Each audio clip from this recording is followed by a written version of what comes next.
दोस्तों आज हम लोग जो है नमस्कार दोस्तों, आज हम लोग जो है सामान्य विज्ञान जिसमें प्रारंभिक भौतिक विज्ञान देखेंगे। दोस्तों इससे पहले हम लोग जो है modern history, medieval history, ancient history तथा इंडियन ज्योग्राफी और वर्ल्ड ज्योग्राफी तथा जो है इंडियन पॉलिटी के जो क्लास है वह कंप्लीट हो चुका है, जो कि प्लेलिस्ट में अवेलेबल है। आप लोग प्लेलिस्ट में जाइए और जो है उसे जो है रिवीजन करिए तथा जो है इस बुक का पीडीएफ मेरे टेलीग्राम चैनल पर है, जिसका लिंक जो है इस वीडियो के नीचे दिया गया है। तो दोस्तों आइए अब हम लोग क्वेश्चन पे चलते हैं। तो इसका पहला क्वेश्चन मात्रक और इकाई से है। तो इसका फर्स्ट क्वेश्चन है इसका फर्स्ट क्वेश्चन है प्रतिरोध की एसआई इकाई क्या है। तो जो प्रतिरोध की एसआई इकाई ओम है। इसका ऑप्शन सी है। तो प्रतिरोध की एसआई इकाई ओम है, इसे डब्लू से संकेत करते हैं। तो जो ओम होता है इसको जो है डब्लू से संकेत करता है। तो नेक्स्ट क्वेश्चन, ज्योति तीव्रता की इकाई में क्या, जो ज्योति तीव्रता है इसको एक इकाई में व्यक्त किया जाता है जिसका नाम है, तो जिसको जो है कैंडेला में व्यक्त किया जाता है। तो जो ज्योति तीव्रता है इसकी इकाई जो है कैंडेला है। किसी दिशा में किसी प्रकाश के स्रोत के एकांक घन कोण से उत्सर्जित होने वाली ज्योत फ्लक्स की मात्रा उस प्रकाश की स्रोत की उस दिशा में ज्योति तीव्रता कहलाती है। तो ज्योति तीव्रता की जो मात्रक है वह कैंडेला होता है। किसी दिशा में, जैसे मान लीजिए ये सोर्स है, किसी दिशा में किसी प्रकाश स्रोत के एकांक घन, यहाँ से जो है लाइट निकल रही है तो इसके एकांक घन कोण से उत्सर्जित होने वाली यहाँ से जो दीप्ति जो चमक उत्सर्जित हो रही है उसी को जो है ज्योति तीव्रता कहते हैं। तो माप इकाइयों की सीजीएस प्रणाली निम्नलिखित में से क्या है। तो जो माप इकाइयों की सीजीएस प्रणाली जो है सेंटीमीटर ग्राम सेकेंड है। इसका ऑप्शन डी सही है। तो भौतिक राशियों के मापन के लिए चार पद्धतियां। पहला सीजीएस पद्धति, इसमें सी से सेंटीमीटर, जी से ग्राम, एस से सेकेंड तथा एफपीएस पद्धति, एफपीएस से एफ से फुट, पी से पाउंड, एस से सेकेंड। एमपीएस पद्धति, एम से मीटर, के से किलोग्राम, एस से सेकेंड। फिर एसआई पद्धति इसमें 7 मूल मात्रक होते हैं जिसमें metre, kilogram, second, kelvin, ampere, candela तथा मोल तथा 2 संपूरक मात्रक होते हैं जिसे रेडियन, स्टेरेडियन होते हैं। तो एसआई पद्धति में दोस्तों 7 मूल मात्रक होते हैं तथा 2 संपूरक मात्रक होते हैं। तो जो मूल मात्रक होते हैं वे सेकेंड, केल्विन, एम्पियर, कैंडेला तथा मोल होते हैं तथा जो संपूरक मात्रक होते हैं वे रेडियन, स्टेरेडियन होते हैं। नेक्स्ट क्वेश्चन, प्रतिबल जिसे स्ट्रेस बोला जाता है इसकी एसआई इकाई क्या है।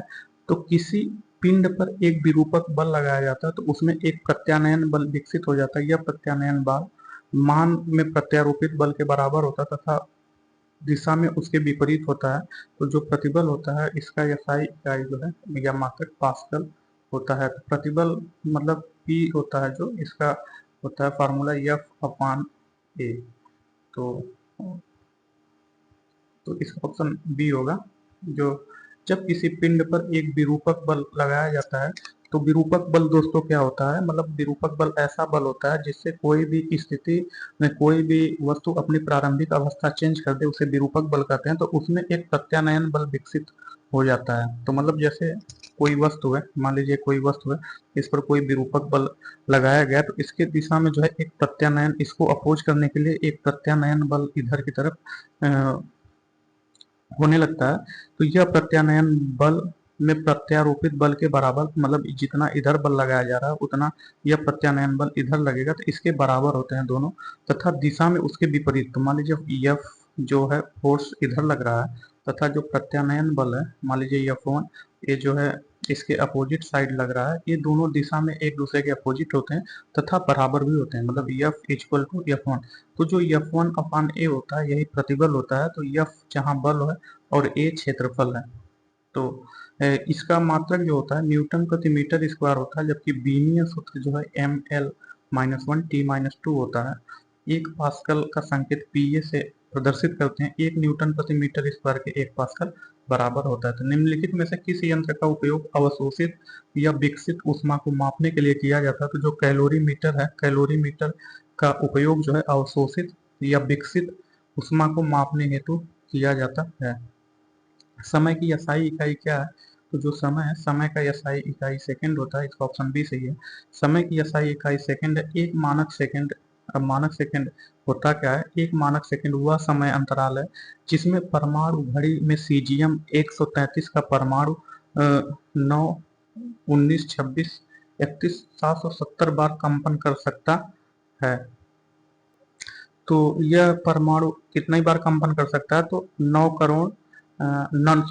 अरब 19 करोड़ 26 लाख 31,770 बार कंपन कर सकता है। तो सर्किट में विद्युत की उपस्थिति का पता लगाने के लिए निम्नलिखित में से किस उपकरण का उपयोग किया जाता है? तो जो सर्किट है उसमें विद्युत है कि नहीं है, इसका पता लगाने के लिए किस उपकरण का प्रयोग किया जाता है? तो जो एमीटर है दोस्तों, एमीटर से जो है विद्युत धारा का मापन किया जाता है, तथा जो वोल्ट मीटर है, वोल्ट मीटर से जो है विद्युत वोल्ट का मापन किया जाता है।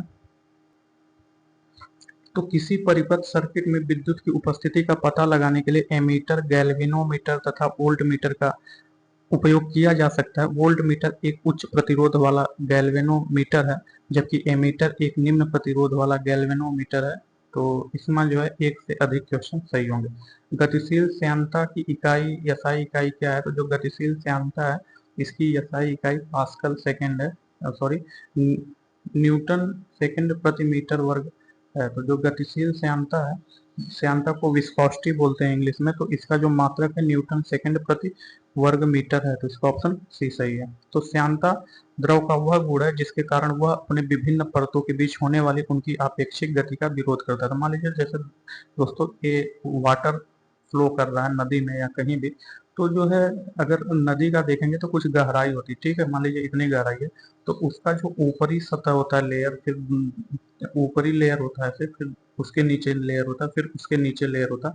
तो इन लेयरों के बीच में जो है एक बल कार्य करता है, मतलब एक इन लेयरों के बीच में एक बल कार्य करता है, उसी बल को जो है श्यानता बोलते हैं। तो श्यानता जो है केवल द्रवों और गैसों में होता है। तो जो श्यानता होता है, विस्कोसिटी होता है, यह केवल लिक्विड गैस में होता है, क्योंकि जो ठोस होते हैं, ठोस के अणु एक दूसरे से चिपके होते हैं, तो इसमें लेयर नहीं बन पाती, जबकि द्रव के अणु और गैस के अणु एक दूसरे से जो है, जो इनके बीच अंतराणु का अवकाश होता है ये काफी ज्यादा होता है, इसलिए जो श्यानता की क्वालिटी है ये द्रवों और गैसों में पाई जाती है। तो श्यानता का मात्रक पास्कल सेकेंड है, जबकि गतिशील श्यानता का मात्रक जो न्यूटन सेकेंड प्रति वर्ग मीटर होता है। बिजली के करंट का SI यूनिट क्या है? तो बिजली जो एम्पियर है, एम्पियर विद्युत की धारा बिजली के करंट की SI यूनिट है। जब एक कूलाम का विद्युत आवेश प्रति सेकंड प्रवाहित होता है तो उसे एम्पियर कहा जाता है। तो मतलब एक कूलाम का विद्युत आवेश जब प्रति सेकंड प्रवाहित होता है तो उसे एम्पियर कहा जाता है। शक्ति का मात्रक वाट है, विद्युत विभव का मात्रक वोल्ट है, तथा ज्योति तीव्रता की मात्रक जो है कैंडेला है। आयतन की SI इकाई क्या है? तो जो आयतन है, आयतन की SI इकाई घन मीटर है। तो आयतन की SI इकाई घन मीटर होती है। सभी पदार्थ स्थान घेरते हैं, घेरे गए स्थान की मात्रा के माप को जो है आयतन कहते हैं। नेक्स्ट क्वेश्चन, दबाव का SI यूनिट क्या है? तो जो दबाव है, दबाव का SI यूनिट पास्कल है, इसका ऑप्शन सी सही है। किसी सतह के एकांक क्षेत्रफल पर लगने वाले बल को जो है दाब कहते हैं। दाब का एमकेएस पद्धति में जो मात्रक होता है वह न्यूटन प्रति वर्ग मीटर होता है। तो दोस्तों जो दाब का फार्मूला होता है वह P इक्वल टू एफ अपान ए होता है। तो P इक्वल टू एफ अपान ए, अर्थात ए जितना कम होगा दाब उतना अधिक होगा। तो मान लीजिए कोई बालू है, बालू में कोई ईटा रखा गया है, ईंट रखा गया है, तो जब ईंट ऐसे रखा जाएगा तो वह बालू में कम धंसता है, तथा जब ईंट जो है परपेंडिकुलर करके रखा जाता है तो वह जो बालू में ज्यादा धंसता है, मतलब इसका क्षेत्रफल कम हो जाता है, इसलिए इसका जो है दबाव अधिक हो जाएगा, जिससे वह धंस अधिक जाएगा। तो दाब इक्वल टू जो होता है लंबवत बल बटे पृष्ठीय क्षेत्रफल, SI पद्धति में दाब का मात्रक पास्कल होता है। पास्कल इकाई है, तो जो पास्कल इकाई है या ताप की इकाई है, इसका ऑप्शन बी सही है। तो रेडियो धर्मिता नापी जाती है, जो रेडियो धर्मिता है या जो गीगर मूलर काउंटर द्वारा नापी जाती है। तो रेडियो धर्मिता गीगर मूलर काउंटर द्वारा नापी जाती है, इसका ऑप्शन ए सही है। गीगर मूलर काउंटर एक यंत्र है जो आयनकारी विकिरण सूचक है। इसमें एक गैस से भरी ट्यूब होती है जिसमें इलेक्ट्रोड उपस्थित होते हैं। गीगर मूलर काउंटर द्वारा ट्यूब में प्रवाहित सूक्ष्म धारा से उत्पन्न पल्स की संख्या के द्वारा क्षेत्र की तीव्रता रेडियोधर्मिता मापी जाती है। बैरोमीटर से जो है वायुमंडल के दबाव को मापा जाता है। कैलोरीमीटर का उपयोग जो है रासायनिक अभिक्रियाओं या भौतिक परिवर्तनों की ऊष्मा मापने या ऊष्माधारिता मापने के लिए किया जाता है। जो पोलरीमीटर है, जो पोलरीमीटर एक वैज्ञानिक उपकरण है जिसका उपयोग सक्रिय रूप से प्रकाशित पदार्थ के घूर्णन के कोण को मापने के लिए किया जाता है, जो कि एक दृष्टिगत रूप से सक्रिय पदार्थ के माध्यम से ध्रुवीकृत प्रकाश से गुजरता है। 1 वोल्ट कितने के बराबर होता है? तो जो 1 वोल्ट होता है वह जो है 1 जूल प्रति कूलाम के बराबर होता है। इसका ऑप्शन बी सही है। यदि किसी विद्युत धारावाही चालक के दो बिंदुओं के बीच 1 कूलाम आवेश को एक बिंदु से दूसरे बिंदु तक ले जाने में 1 जूल कार्य किया जाता है, तो उन दो बिंदुओं के बीच विभवांतर जो है 1 होता है। तो मान लीजिए कोई दोस्तों दो बिंदु है, तो एक मान लीजिए बिंदु ए है एवं बिंदु बी है। तो बिंदु ए से बिंदु बी तक जो एक आवेश है, जो 1 कूलाम ले जाने में जितना, मतलब यहाँ से ए से बी तक ले जाने में जितना कार्य लगता है, उस कार्य को जो है उसके बीच का विभवांतर कहते हैं। इस विभवांतर का मात्रक 1 वोल्ट होता है। तो 1 वोल्ट बराबर जो है 1 जूल बटे 1 कूलाम या 1 जूल प्रति कूलाम होता है। इसका GSE-1 फार्मूला होता है। पराध्वनिक गति का मापांकन, जो पराध्वनिक गति है इसका मापांकन किस इकाई से होता है? तो इसका मापांकन जो है मैक से होता है। इसका ऑप्शन बी सही है। तो जो पराध्वनिक गति है या सुपरसोनिक स्पीड की माप जो है मैक या मैक नंबर की सहायता से की जाती है। यह वास्तव में किसी तीव्र गति से चलने वाले वायुयानों जैसे लड़ाकू विमान की गति की तुलना में ध्वनि की चाल से चलने वाला का एक अनुपात होता है। तो जो मैक होता है यह वास्तव में तीव्र गति से चलने वाले जो वायुयान होते हैं उसकी गति, जो हवाई जहाज होती है उसकी गति की तुलना में ध्वनि की चाल का अनुपात, जैसे ध्वनि कितनी चाल से चल रहा है तथा वायुयान में चलने वाले जो वायुयान चलने वाले उनके गति का अनुपात को मैक कहते हैं।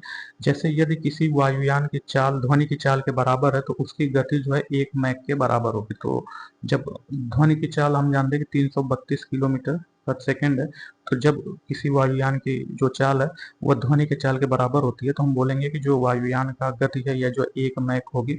अब आवृत्ति का मात्रक हर्ट्ज होता है, जबकि भूकंप का परिमाण जो है रिएक्टर और समुद्री जहाज की गति मापने की इकाई जो है नॉट है। नेक्स्ट क्वेश्चन, सुपरसोनिक स्पीड मापने की यूनिट क्या है? तो जो सुपरसोनिक है, सुपरसोनिक स्पीड मापने की यूनिट जो है मैक है। इसका ऑप्शन सी सही है। वह कौन सी भौतिक मात्रा है जिसका आयाम जो है mL2T-2 है? तो यह जो किया गया कार्य है, तो किया गया कार्य का जो मात्रक है वह जो है mL2T-2। किसी भौतिक राशि की प्रकृति की व्याख्या उसकी विमाओं द्वारा की जाती है। किसी भौतिक राशि की विमाएं उनके घातों या घातांकों को कहते हैं जिन्हें उस राशि को व्यक्त करने के लिए मूल राशियों पर चढ़ाना होता है। तो यांत्रिकी में किया गया कार्य जो होता है, यांत्रिकी में सभी भौतिक राशियों की विमाओं को L, जो लंबाई, द्रव्यमान को m तथा टाइम को t से के पदों में व्यक्त किया जाता है। अर्थात कार्य या ऊर्जा का जो आयामी सूत्र है यह mL2T-2 होता है। कुछ अन्य भौतिक राशियों के आयामी सूत्र जैसे क्षेत्रफल का L² होता है, आयतन का L³ होता है तथा वेग का LT-1 होता है, त्वरण का LT-2 होता है, बल का जो है mLT-2 होता है तथा जो है घनत्व का ml के घात -3 होता है। प्रकाश वर्ष किसके मापन की इकाई है? तो जो प्रकाश वर्ष है एक वर्ष में निर्वात में प्रकाश द्वारा चली गई दूरी। तो निर्वात में एक वर्ष में प्रकाश जितनी दूरी तय करती है उसे एक प्रकाश वर्ष कहते हैं। इसका ऑप्शन बी सही है। तो प्रकाश वर्ष एक वर्ष में निर्वात में चली गई प्रकाश की दूरी को प्रकाश वर्ष कहते हैं। प्रकाश वर्ष का एक माप है, तो जो प्रकाश वर्ष है यह जो तारकीय दूरी का माप है। इसका ऑप्शन बी सही है। तो जो प्रकाश वर्ष दूरी का मापक है यह तारकीय दूरी का एक माप है। सागर की गहराई को मापने के लिए कौन सा उपकरण इस्तेमाल किया जाता है? तो सागर की गहराई को मापने के लिए फ्रेडोमीटर का इस्तेमाल किया जाता है। इसका ऑप्शन ए सही है। तो फ्रेडोमीटर नामक यंत्र का उपयोग सागर की गहराई मापने हेतु किया जाता है। यूडियोमीटर से जो है गैसों के मध्य रासायनिक अभिक्रियाओं में मात्रा परिवर्तन को मापा जाता है। पेरिस्कोप प्रत्यक्ष दृष्टि रेखा में न आने वाली वस्तुओं को देखने का ऑप्टिकल उपकरण है। विद्युत प्रतिरोध को मापने के लिए निम्नलिखित किस उपकरण का इस्तेमाल किया जाता है? तो विद्युत प्रतिरोध को मापने के लिए जो ओमीटर का इस्तेमाल किया जाता है, इसका ऑप्शन ए सही है। ओमीटर एक विद्युत उपकरण है जिसका उपयोग विद्युत प्रतिरोध के मापन में किया जाता है। ओम मापी जो अत्यंत कम प्रतिरोध के मापन हेतु प्रयुक्त किए जाते हैं उन्हें जो है माइक्रो ओम मीटर कहते हैं, तथा जिनका उपयोग बहुत अधिक प्रतिरोध मापने हेतु किया जाता है उन्हें मेगा ओम मीटर या मेगर कहते हैं। तो जो मेगर होता है इसकी सहायता से बहुत अधिक प्रतिरोध का मापन किया जाता है। तो नेक्स्ट क्वेश्चन, भूकंप को रिकॉर्ड करने के लिए निम्नलिखित में से किस उपकरण का इस्तेमाल किया जाता है? तो भूकंप को रिकॉर्ड करने के लिए सिस्मोग्राफ का इस्तेमाल किया जाता है, इसका ऑप्शन ए सही है। तो सिस्मोग्राफ भूकंप का पता लगाने एवं उसे रिकॉर्ड करने के लिए प्रयोग किया जाने वाला एक उपकरण है। रिएक्टर स्केल भूकंप के परिमाण को मापने का एक पैमाना है या एक लघुगणकीय स्केल है जिसमें 1 से 10 तक बराबर बटा पैमाना होता है। रिएक्टर स्केल में प्रत्येक आगे की संख्या अपने ठीक पीछे वाली संख्या के 10 गुना आयाम को बताती है। तो नेक्स्ट क्वेश्चन, विद्युत वाहक बल को मापने के लिए निम्न में से किस उपकरण का इस्तेमाल किया जाता है? तो विद्युत वाहक बल को मापने के लिए जो पोटेंशियोमीटर का इस्तेमाल किया जाता है, इसका ऑप्शन सी सही है। तो जो विद्युत वाहक बल का मापन जो पोटेंशियोमीटर द्वारा किया जाता है, इस उपकरण के द्वारा दो सेलों के विद्युत वाहक बल की तुलना की जा सकती है तथा सेल के आंतरिक प्रतिरोध का भी मापन किया जा सकता है। बार किसकी इकाई है? तो जो बार है, बार इकाई है वायुमंडलीय दबाव। तो जो बार है यह वायुमंडलीय दबाव की इकाई है, इसका ऑप्शन डी सही है। तो बार वायुमंडलीय दाब का गैर यसाई मात्रक है जो 10 के घात 5 न्यूटन प्रति मीटर स्क्वायर के समतुल्य होता है। इसे यसाई मात्रक के रूप में पास्कल द्वारा परिभाषित किया जाता है। एक बार बराबर 10 के घात 5 पास्कल होता है। न्यूटन किसकी इकाई है? तो जो न्यूटन है यह बल की इकाई है, इसका ऑप्शन बी सही है। तो न्यूटन बल की इकाई है, जबकि चाल का मात्रक जो है मीटर प्रति सेकंड होता है तथा क्षेत्रफल का मात्रक मीटर स्क्वायर होता है तथा आयतन का मात्रक मीटर क्यूब होता है। तो चुंबकीय प्रेरण का एसआई मात्रक क्या है? तो जो चुंबकीय प्रेरण है इसका एसआई मात्रक टेस्ला है, इसका ऑप्शन बी सही है। तो चुंबकीय प्रेरण का एसआई मात्रक टेस्ला होता है। चुंबकीय प्रेरण का प्रतीक जो है, जो चुंबकीय प्रेरण है इसका प्रतीक बी होता है, जबकि टेस्ला का प्रतीक टी होता है। डायोप्टर जो होता है यह लेंस की प्रकाशीय शक्ति का मात्रक होता है। तो जो डायोप्टर होता है यह लेंस की प्रकाशीय शक्ति का मात्रक होता है। निम्नलिखित में से कौन सी भौतिक राशि अन्य से भिन्न है? तो जो बल है यह अन्य से भिन्न है, जबकि कार्य, गतिज ऊर्जा एवं स्थितिज ऊर्जा का जो मात्रक है यह सेम है। इसका मात्रक जो जूल होता है। कार्य, इन तीनों का मात्रक जूल होता है, कार्य, गतिज ऊर्जा एवं स्थितिज ऊर्जा का, जबकि बल का मात्रक जो है न्यूटन होता है। तो इसलिए जो है बल इनसे अलग हो गया। तो भौतिक राशियों को सामान्यतः दो भागों में विभक्त करते हैं। प्रथम अदिश राशि तथा द्वितीय सदिश राशि होती है। तो अदिश राशियों के निरूपण के लिए केवल परिमाण की आवश्यकता होती है, दिशा की नहीं आवश्यकता होती, जबकि सदिश राशियों के निरूपण के लिए परिमाण के साथ साथ दिशा की भी आवश्यकता होती है। तो दोस्तों भौतिक राशियों को जो दो प्रकार में विभाजित किया गया, एक अदिश राशि, एक सदिश राशि। तो जो अदिश राशि होती है उसमें सिर्फ केवल परिमाण होता है, जबकि सदिश राशि होती है उसमें परिमाण के साथ साथ उसका दिशा भी होता है कि वह कौन सा डायरेक्शन में है। तो इसे जो है सदिश राशि कहते हैं। तो जो ऊर्जा, गतिज ऊर्जा, स्थितिज ऊर्जा एवं कार्य अदिश राशि है, जबकि बल, वेग, त्वरण एक सदिश राशि है, क्योंकि इनमें जो है दिशा होती है। नेक्स्ट क्वेश्चन पूछ रहा है कि निम्न में कौन सी अदिश राशियां हैं? तो जो कार्य है तथा कौन सी अदिश राशि है? तो जो कार्य है यह अदिश राशि है, जबकि बल, वेग, त्वरण यह सदिश राशि है, क्योंकि बल, वेग, त्वरण में जो है परिमाण एवं दिशा दोनों होता है। तो कार्य तथा ऊर्जा की इकाई क्या है? जो कार्य एवं ऊर्जा है इसकी इकाई जूल है। तो कार्य का जो फार्मूला होता है वह बल गुणे विस्थापन होता है। जैसे कोई किसी भी वस्तु पर जो उसको बल लगता है तो वह जिस ओर जो विस्थापित होता है उसे, इसलिए उसे जो है कार्य का जो फार्मूला होता है वो बल गुणे विस्थापन होता है। तो इसका जो कार्य का मात्रक है ये जो न्यूटन मीटर या जूल होता है। किसी वस्तु के कार्य करने की क्षमता को उस वस्तु की ऊर्जा कहते हैं। तो जो किसी वस्तु के कार्य करने की जो क्षमता होती है उसको उस वस्तु का ऊर्जा कहते हैं। इसका मात्रक भी जूल होता है। तो विद्युत धारा का जो मात्रक है वह एम्पियर होता है, जबकि द्रव्यमान का मात्रक किलोग्राम होता है एवं लंबाई का मात्रक जो है मीटर होता है। तो ऊर्जा की एसआई इकाई क्या है? तो ऊर्जा की एसआई इकाई जूल होती है। तो इसका ऑप्शन बी सही है। आर्द्रता किससे मापी जाती है? तो जो आर्द्रता है, आर्द्रता हाइग्रोमीटर से मापी जाती है। हवा में आर्द्रता मापने के लिए हाइग्रोमीटर का प्रयोग किया जाता है। हाइड्रोमीटर द्रवों, जलों के तुलनात्मक घनत्व का मापन करने वाला यंत्र है। तो 1 हॉर्स पावर किसके बराबर होता है? तो जो 1 हॉर्स पावर है, यह जो 746 वाट के बराबर होता है। इसका ऑप्शन डी सही है। तो कार्य करने की दर सामर्थ्य कहलाती है, अर्थात 1 सेकंड में किए गए कार्य की मात्रा सामर्थ्य होती है। इसका मात्रक जूल प्रति सेकंड होता है, जिसे वाट भी कहते हैं। इसका अन्य मात्रक अश्वशक्ति होता है, हॉर्स पावर होता है। तो 1 हॉर्स पावर में लगभग 746 वाट के बराबर शक्ति होती है। नेक्स्ट क्वेश्चन पूछ रहा है कि निम्नलिखित में से शक्ति का मात्रक कौन सा है? तो जो जूल प्रति सेकंड है, यह शक्ति का मात्रक है। तो इसका ऑप्शन बी सही है। किसी मशीन अथवा कर्ता के द्वारा कार्य करने की दर को शक्ति कहते हैं, शक्ति या सामर्थ्य कहते हैं। तो किसी मशीन या कर्ता के द्वारा कार्य करने की दर को जो है शक्ति कहते हैं। तो शक्ति का जो फार्मूला होता है वह कार्य बटे समय होता था। P equal to W upon T होता है। शक्ति का मात्रक जूल प्रति सेकंड होता है। शक्ति को वाट, शक्ति के मात्रक को वाट भी कहते हैं। तो नेक्स्ट क्वेश्चन, निम्नलिखित में से कौन सी राशि का मात्रक जूल नहीं है? तो जो जूल नहीं है, तो यांत्रिक ऊर्जा, ऊष्मा एवं कार्य का जो मात्रक है वह जूल है, जबकि सामर्थ्य या शक्ति का मात्रक जो वाट होता है। तो 1 वाट घंटा किसके बराबर है? तो जो 1 वाट घंटा है या जो 3600 जूल के बराबर होता है। इसका ऑप्शन डी सही है। तो 1 किलो वाट घंटा जो है 1000 वाट के बराबर होता है, जबकि 1 अश्वशक्ति 746 वाट के बराबर होता है। 1 वाट सेकेंड बराबर 1 जूल होता है। वाट घंटा इक्वल टू कार्य ऊर्जा का मात्रक है। 1 वाट घंटा इक्वल टू 3600 जूल होता है। जड़त्व तो आघूर्ण का मात्रक क्या होता है?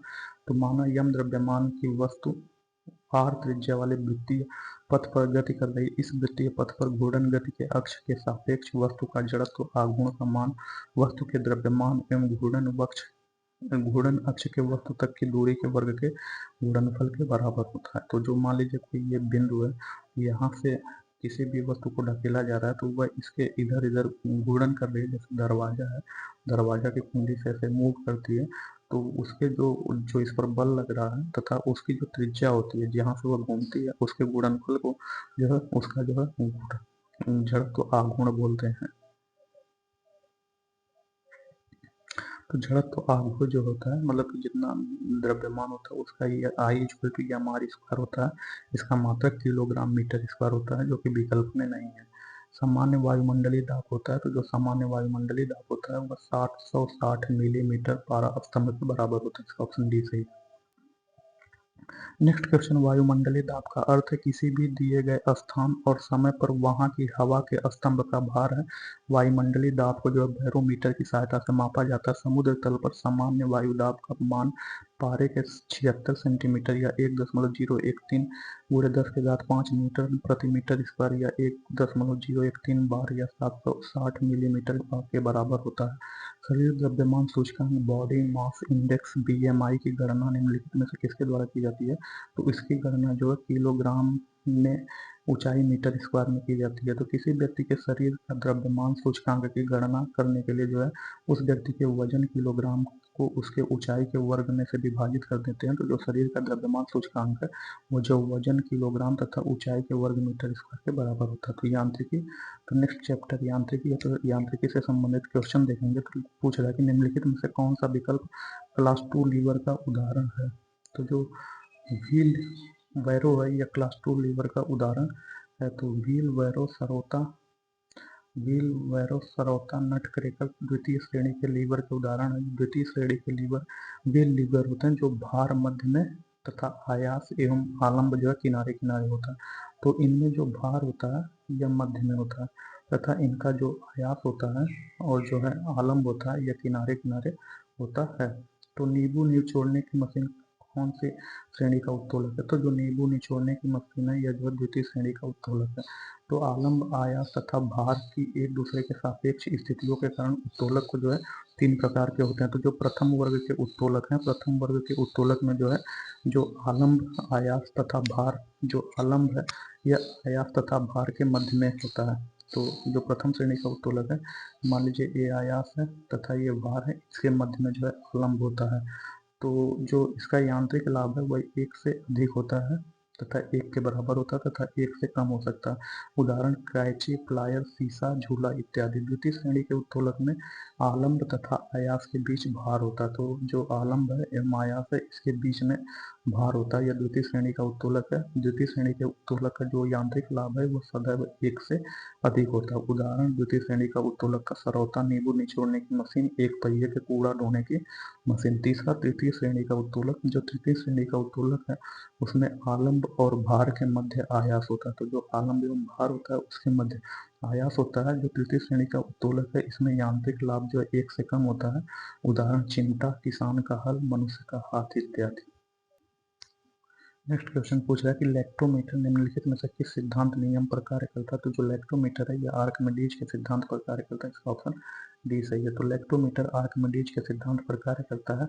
इस सिद्धांत के अनुसार जब किसी ठोस पिंड को किसी स्थिर तरल में पूर्णतः अंशतः डुबाया जाता है तब उसके भार में आभासी कमी आती है। भार में यह आभासी कमी पिंड के द्वारा विस्थापित तरल के बराबर होता है। तो मान लीजिए द्रव है, ठीक है, ऐसे ऐसे द्रव है, तो उस द्रव में जो है किसी पिंड को डुबाया जाता है तो एक नीचे की तरफ बल लगता है तथा इसके विपरीत जो है एक ऊपर की तरफ जल के द्वारा बल लगता है जिसे उत्प्लावक बल कहते हैं। तो जब ये पिंड डुबाया जाता है तो इसका भार पहले मान लीजिए 5 ग्राम है, तो यह डुबाने पर इसके भार में कमी आती है, जैसे 4 ग्राम हो गया, कुछ कमी आती है।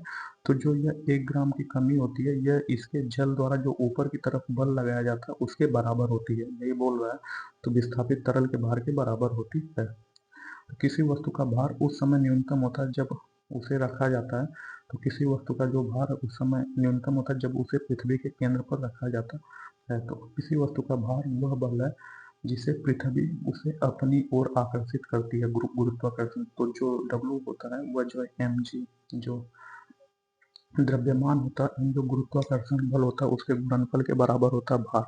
तो यह भार वस्तु के द्रव्यमान तथा गुरुत्व त्वरण के गुणनफल के बराबर होता है। वस्तु का भार भिन्न भिन्न स्थानों पर भिन्न भिन्न हो सकता है किंतु द्रव्यमान स्थिर रहता है। किसी वस्तु का भार विषुवत रेखा पर जो है वह न्यूनतम होता है तथा ध्रुवों पर अधिकतम होता है। तो विषुवत रेखा पर जो गुरुत्व त्वरण है वह 0 होता है, इसलिए भार जो है न्यूनतम हो जाता है, जबकि ध्रुवों पर अधिकतम होता है तो इसलिए ध्रुवों पर भार अधिकतम होता है। पृथ्वी के केंद्र पर वस्तु का जो भार है वह 0 होता है, तो जो उसका केंद्र उस पर जी जो है 0 हो जाता है, तो इसलिए जो है W भी 0 हो जाता है। विषुवत रेखा पर वस्तु के भार की तुलना में कम होती है। तो जो विषुवत रेखा है यह वस्तु के भार की तुलना में कम होती है विषुवत रेखा पर। तो जी का मान न्यूनतम कहाँ होता है। तो जी का जो मान है वह न्यूनतम जो विषुवत रेखा पर होता है। तो इसका ऑप्शन ये सही है। तो पृथ्वी के गुरुत्वीय त्वरण जी का मान पृथ्वी के तल पर विभिन्न स्थानों पर भिन्न भिन्न होता है। पृथ्वी के तल से ऊपर तथा नीचे जाने पर भी जी का मान में परिवर्तन होता है। विषुवत रेखा पर जी का मान न्यूनतम होता है तथा जब ध्रुवों पर जो गुरुत्वाकर्षण बल का मान अधिकतम होता है। तो यदि द्रव्यमान यम को एक प्रोटॉन प्रकाश के वेग के साथ गति कर रहा है तो इसका द्रव्यमान होगा, तो इसका द्रव्यमान असीमित होगा। तो यदि यम द्रव्यमान का एक प्रोटॉन प्रकाश के वेग से गति कर रहा हो तो उसका द्रव्यमान असीमित हो जाएगा। नेक्स्ट क्वेश्चन पूछ रहा है डायनमो ऊर्जा परिवर्तित करता है। तो जो डायनमो ऊर्जा परिवर्तित करता है वह यांत्रिक ऊर्जा को वैद्युत ऊर्जा में परिवर्तित करता है। तो डायनमो यांत्रिक ऊर्जा को वैद्युत ऊर्जा में परिवर्तित करता है। विद्युत मोटर विद्युत ऊर्जा को यांत्रिक ऊर्जा में परिवर्तित करता है, जबकि माइक्रोफोन ध्वनि ऊर्जा को विद्युत ऊर्जा में परिवर्तित करता है, जबकि बैटरी जो है रासायनिक ऊर्जा को विद्युत ऊर्जा में परिवर्तित करता है। तो जो डायनमो है यह यांत्रिक ऊर्जा को विद्युत ऊर्जा में परिवर्तित करता है, जबकि विद्युत मोटर विद्युत ऊर्जा को यांत्रिक ऊर्जा में परिवर्तित करता है, माइक्रोफोन ध्वनि ऊर्जा को विद्युत ऊर्जा में परिवर्तित करता है, बैटरी रासायनिक ऊर्जा को विद्युत ऊर्जा में परिवर्तित करता है। तो यांत्रिक ऊर्जा को विद्युत ऊर्जा में रूपांतरित करने के लिए किसका प्रयोग किया जाता है। तो यांत्रिक ऊर्जा को विद्युत ऊर्जा में रूपांतरित करने के लिए डायनमो का प्रयोग किया जाता है। इसका ऑप्शन ये सही है। तो रासायनिक ऊर्जा को विद्युत ऊर्जा में रूपांतरण के लिए किसका प्रयोग किया जाता है। तो इसमें जो संचायक सेल का प्रयोग किया जाता है जो रासायनिक ऊर्जा को विद्युत ऊर्जा में रूपांतरित करता है। तो जो संचायक सेल को रिचार्जेबल सेल भी कहा जाता है, यह सर्वप्रथम विद्युत ऊर्जा को रासायनिक ऊर्जा में रूपांतरित कर ऊर्जा का भंडारण करता है तथा इसके पश्चात जब इनका उपयोग किया जाता है तब ये सेल भंडारित रासायनिक ऊर्जा को विद्युत ऊर्जा में रूपांतरित करते हैं। तो नदी का बहता हुआ जल किस प्रकार का ऊर्जा संवहन करता है। तो नदी का जो बहता हुआ जल है यह गतिज ऊर्जा का संवहन करता है। तो गिरता हुआ नारियल गतिशील कार, लुढ़कता हुआ पत्थर तथा उड़ता हुआ हवाई जहाज, बहता हुआ जल, बहती हुई हवा, दौड़ता हुआ खिलाड़ी आदि सभी गतिज ऊर्जा विद्यमान होती है। जबकि संक्षेप में किसी वस्तु को उसकी गति के कारण जो भी ऊर्जा प्राप्त होती है उसे गतिज ऊर्जा कहते हैं। निम्नलिखित में से कौन सा उपकरण विद्युत ऊर्जा को यांत्रिक ऊर्जा में परिवर्तित करता है? तो जो इलेक्ट्रिक मोटर है, यह विद्युत ऊर्जा को यांत्रिक ऊर्जा में परिवर्तित करता है। इसका ऑप्शन ए सही है। तो जो इलेक्ट्रिक मोटर है, इलेक्ट्रिक मोटर विद्युत ऊर्जा को यांत्रिक ऊर्जा में परिवर्तित करने वाला उपकरण है। इलेक्ट्रिक जनरेटर यांत्रिक ऊर्जा को विद्युत ऊर्जा में परिवर्तित करता है। तो नेक्स्ट चैप्टर प्रकाश है, तो यहाँ प्रकाश से संबंधित क्वेश्चन दे जाएंगे। तो प्रकाश के पथ में, जो प्रकाश के पथ में एक क्या होता है, वस्तु के आने पर छाया का निर्माण होता है। तो दोस्तों पूछ रहा है कि प्रकाश के पथ में जब कोई अपारदर्शी पदार्थ आ जाता है, अपारदर्शी पदार्थ किसे कहते हैं? मतलब कोई प्रकाश इधर से इधर जा रहा है तो अपारदर्शी पदार्थ में जो यह प्रकाश इधर इस साइड नहीं आ पाता, यह जो परावर्तित हो जाता है तो इसे अपारदर्शी पदार्थ कहते हैं। तथा जो पारदर्शी पदार्थ क्या होता है कि प्रकाश इसे छेद करके जो है आगे बढ़ जाता है। तो अपारदर्शी पदार्थ आ जाने पर वहाँ जो है अपारदर्शी पदार्थ के आ जाने पर छाया का निर्माण होता है। तो इसका ऑप्शन डी सही है। तो प्रकाश के पथ पर एक अपारदर्शी ऑब्जेक्टिव वस्तु के आने पर वो छाया का निर्माण होता है। जब प्रकाश किसी अपारदर्शी वस्तु से होकर गुजरता है तो यह प्रकाश के मार्ग को परावर्तित कर देता है, जिससे उस अपारदर्शी वस्तु की छाया बनती है। तो प्रकाशीय सूक्ष्मदर्शी या लाइट माइक्रोस्कोपी में किसके लिए तेल निमज्जन का प्रयोग किया जाता है? तो यह जो है सूक्ष्मदर्शी की विभक्त शक्ति बढ़ाने के लिए तेल या निमज्जन का प्रयोग किया जाता है। इसका ऑप्शन ए सही है। तो जो है प्रकाशीय सूक्ष्मदर्शी माइक्रोस्कोपी में सूक्ष्मदर्शी की विभक्त शक्ति बढ़ाने के लिए तेल निमज्जन का प्रयोग किया जाता है। तो मोटर गाड़ियों में साइड की वस्तुओं को देखने के लिए प्रयुक्त दर्पण होता है। तो मोटर गाड़ियों में साइड का जो दर्पण है उसको देखने के लिए जो उत्तल दर्पण का प्रयोग किया जाता है। तो मोटर गाड़ियों में, जो मोटर गाड़ी है उसमें जो साइड का जो शीशा होता है उससे जो पीछे की गाड़ियों को देखने के लिए उत्तल दर्पण का प्रयोग किया जाता है। तो दोस्तों दर्पण क्या होता है? तो जैसे कोई ग्लास है उसके एक किनारे जो है रंग दिया जाता है या पेंट कर दिया जाता है तो वह जो दर्पण होता है। तो उत्तल दर्पण द्वारा प्रतिबिंब आभासी सीधे तथा वस्तु से छोटे बनते हैं। इसके द्वारा काफी बड़े क्षेत्र की वस्तुओं का प्रतिबिंब एक छोटे से क्षेत्र में बन जाता है। तो मान लीजिए बहुत बड़ा क्षेत्र की वस्तु है, उसका जो प्रतिबिंब एक छोटे से क्षेत्र में बन जाता है तो यह उत्तल दर्पण के द्वारा होता है। उत्तल दर्पण दृष्टि क्षेत्र फील्ड व्यू अधिक होती है, इसलिए इसे मोटर वाहनों और बस के चालकों के बगल में पीछे के ट्रैफिक के दृश्यावलोकन के लिए लगाया जाता है। तो नेक्स्ट क्वेश्चन पूछ रहा है कि प्राथमिक रंग क्या है? तो जो प्रकाश में 3 मूल या प्राथमिक रंग होते हैं, जिसमें से जो है लाल, हरा एवं नीला होता है। इसको मिलाने से जो द्वितीयक रंगों पीला, मैजेंटा तथा पीकॉक नीला का निर्माण होता है। एक प्राथमिक और द्वितीयक रंग के जोड़े को एक दूसरे का पूरक रंग कहते हैं। सभी प्राथमिक रंगों अथवा सभी द्वितीयक रंगों को मिलाने पर सफेद रंग के प्रकाश की उत्पत्ति होती है। इसके विपरीत चित्रकार के लिए लाल, नीला और पीला जो प्राथमिक रंग माना जाता है। तो नेक्स्ट क्वेश्चन, मुख्य रंग कौन कौन से होते हैं? तो जो मुख्य रंग होता है यह जो लाल, हरा एवं नीला होता है। इसका ऑप्शन डी सही है। तो निकट दृष्टि दोष को ठीक करने के लिए किस प्रकार के लेंस का उपयोग किया जाता है? तो जो निकट दृष्टि दोष है इसको ठीक करने के लिए अवतल लेंस का प्रयोग किया जाता है। इसका ऑप्शन बी सही है। तो निम्नलिखित में से कौन सा दृष्टि दोष नहीं है? तो जो दृष्टि का अस्थायित्व या दृष्टि दोष नहीं है, जबकि जरा दूर दृष्टि दोष, निकट दृष्टि दोष तथा दूर दृष्टि दोष ये दृष्टि दोष है। प्रश्न में दिए गए विकल्पों में दृष्टि का अस्थायित्व दृष्टि दोष नहीं है, जबकि दृष्टि दोष मानव आंख के समायोजन शक्ति का ह्रास है। दृष्टि के मुख्य रूप से 3 सामान्य अपवर्तक दोष हैं, जिसमें निकट दृष्टि दोष, दूर दृष्टि दोष तथा जरा दृष्टि दोष है। निकट दृष्टि दोष संबंधित है, जो निकट दृष्टि दोष है यह संबंधित है दूर की वस्तुओं का न देख पाना। तो उल्टा होता है, जो निकट में होता है इसमें हम जो दूर की वस्तु नहीं देख पाते हैं, जबकि निकट की वस्तु देख पाते हैं। जबकि दूर दृष्टि दोष जो होता है इसमें जो है दूर की वस्तुओं को देख लेते हैं, मतलब जो होगा उसमें दृष्टि दोष होगा वहीं की वस्तुओं को देख सकते हैं। जैसे निकट दृष्टि दोष है, इसमें जो निकट की वस्तुओं को हम देख सकते हैं, जबकि दूर की वस्तुओं को नहीं देख सकते हैं। तो निकट दृष्टि दोष में व्यक्ति पास रखी वस्तु को देख लेता है, किंतु एक निश्चित दूरी से अधिक दूर की वस्तु को स्पष्ट नहीं देख पाता है। इस स्थिति में दूर की वस्तु का प्रतिबिंब रेटिना पर न बनकर उसके आगे बनता है। इसके निवारण के लिए उपयुक्त फोकस दूरी के अवतल लेंस का उपयोग किया जाता है। निकट दृष्टि दोष में प्रायः नेत्र गोलक के बड़े हो जाने पर या कार्निया अथवा लेंस के अधिक मोटा हो जाने के कारण रेटिना तथा केंद्रित बिंदु के बीच की दूरी बढ़ जाती है। तो नेक्स्ट क्वेश्चन, निम्नलिखित में से किसे निकट दृष्टि दोष के रूप में जाना जाता है? तो जो मायोपिया है, मायोपिया को निकट दृष्टि दोष के रूप में जाना जाता है। तो मायोपिया को निकट दृष्टि दोष के रूप में जाना जाता है। इस दोष से युक्त नेत्र द्वारा मनुष्य को पास की वस्तुएं तो साफ दिखाई देती हैं, परंतु एक निश्चित दूरी से आगे की वस्तुएं स्पष्ट नहीं दिखाई देती हैं। इसमें अनंत से आने वाली किरणें रेटिना पर फोकस न होकर दृष्टिपटल के आगे ही फोकस हो जाती हैं, इसलिए रेटिना पर स्पष्ट प्रतिबिंब नहीं बनता। निकट दृष्टि दोष के कारण नेत्र लेंस के पृष्ठों की वक्रता का बढ़ जाना है, जिससे उसकी फोकस दूरी कम हो जाती है। नेत्र लेंस व रेटिना के बीच की दूरी बढ़ जाती है। निकट दृष्टि दोष के निवारण हेतु अवतल लेंस का उपयोग किया जाता है। तो दूर दृष्टि दोष का एक रोगी 40 सेंटीमीटर से निकट की वस्तुओं को साफ नहीं देख पाता है। आंख को सामान्य बनाने के लिए आवश्यक लेंस कौन सा है? तो वह जो 200/3 सेंटीमीटर फोकस दूरी का उत्तल लेंस। तो जो दूर दृष्टि दोष में वस्तु का प्रतिबिंब रेटिना पर न बनकर उसके पीछे बनता है, इसे दूर करने के लिए उत्तल लेंस का उपयोग किया जाता है। तो जैसे 40 सेंटीमीटर पास की वस्तु को साफ देखने के लिए आवश्यक फोकस दूरी होता है, तो जो फोकस दूरी का फार्मूला होता है वह 1/f = 1/u - 1/v होता है।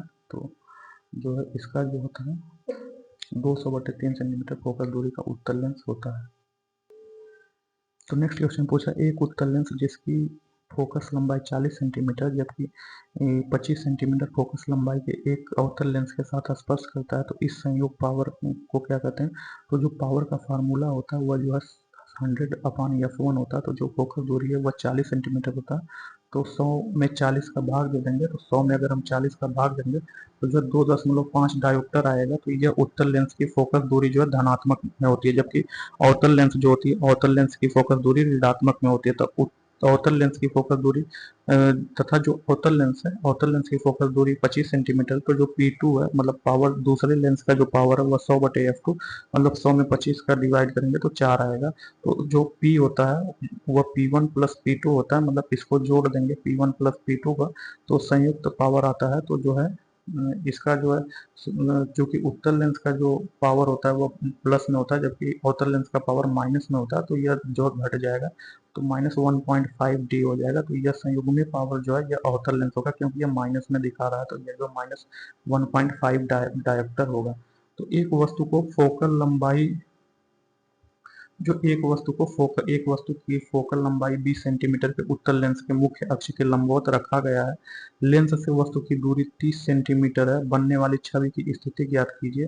तो जो EF, मान लीजिए EF जो है लेंस से फोकस की दूरी है, तो यह जो है 20 सेंटीमीटर है, जबकि वस्तु की दूरी जो होती है वह -30 सेंटीमीटर होती है। तो यह इक्वल टू फार्मूला होता है 1/f = 1/v - 1/u।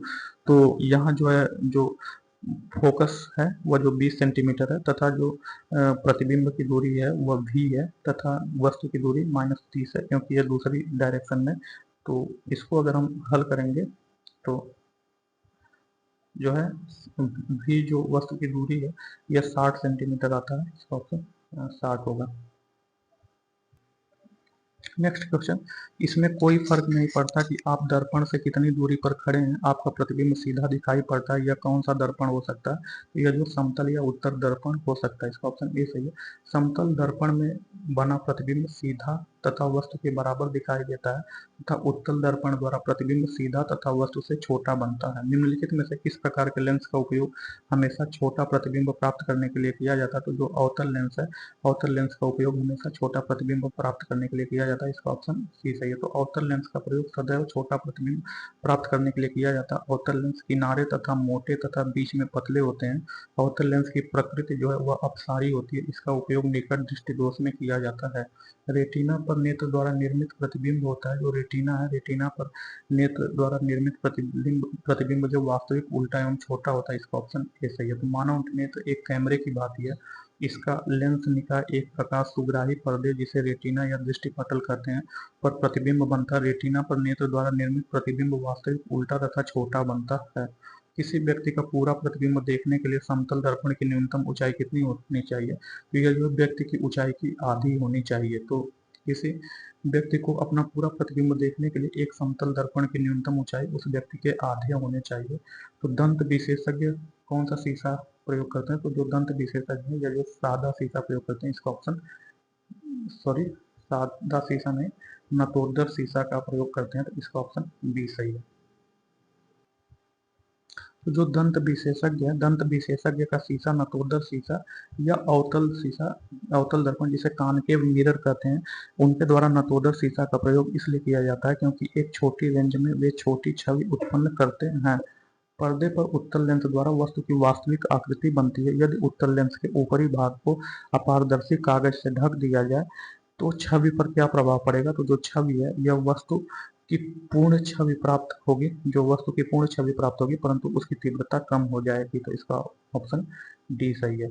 तो जो है जब उत्तल लेंस के ऊपरी भाग को ढक दिया जाएगा तो वस्तु से आने वाली किरणें लेंस के आधे भाग से परावर्तित होती है और वस्तु की पूर्ण छवि प्राप्त होती है। तो तारों के चमकने का कारण क्या होता है? तो जो तारा है, तारों के चमकने के कारण जो है तारों के प्रकाश का वायुमंडलीय अपवर्तन होता है। इसका ऑप्शन सी सही है। तो तारे के प्रकाश के वायुमंडलीय अपवर्तन के कारण चमकते हैं। वायुमंडल कई परतों से बना है। तारे के प्रकाश किरणों के अपना मार्ग बदलने के परिणाम स्वरूप अपवर्तनांक निरंतर परिवर्तित होते रहते हैं। तारे हमसे अत्यधिक दूर होने के कारण प्रकाश को हम तक पहुंचने में कई बार अपवर्तित होता है। स्वच्छ आकाश का नीला रंग किस कारण से दिखाई पड़ता है? तो जो स्वच्छ आकाश है इसका नीला रंग जो प्रकाश का बिखरना के कारण दिखाई देता है।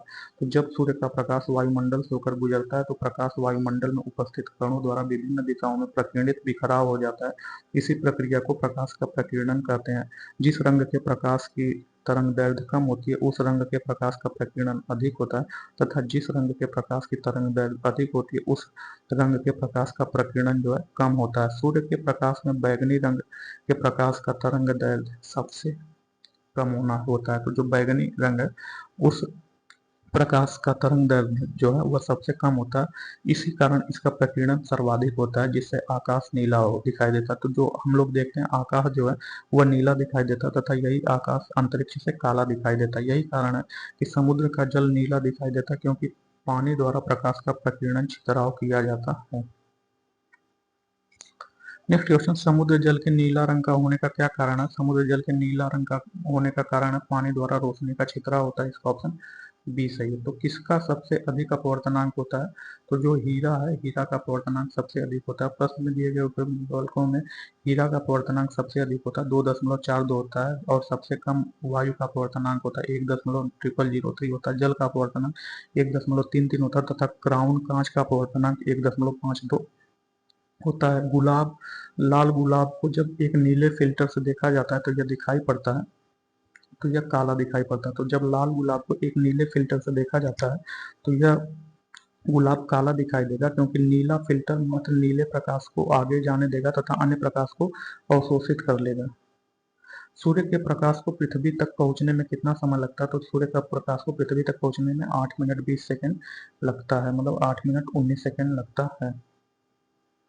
तो ऑप्टिकल फाइबर के काम करने के पीछे निम्नलिखित में से कौन सा वैज्ञानिक सिद्धांत उपयुक्त है? तो ऑप्टिकल फाइबर के काम करने के पीछे जो है प्रकाश का कुल आंतरिक परावर्तन सिद्धांत उपयुक्त है। तो इसका ऑप्शन सी सही है।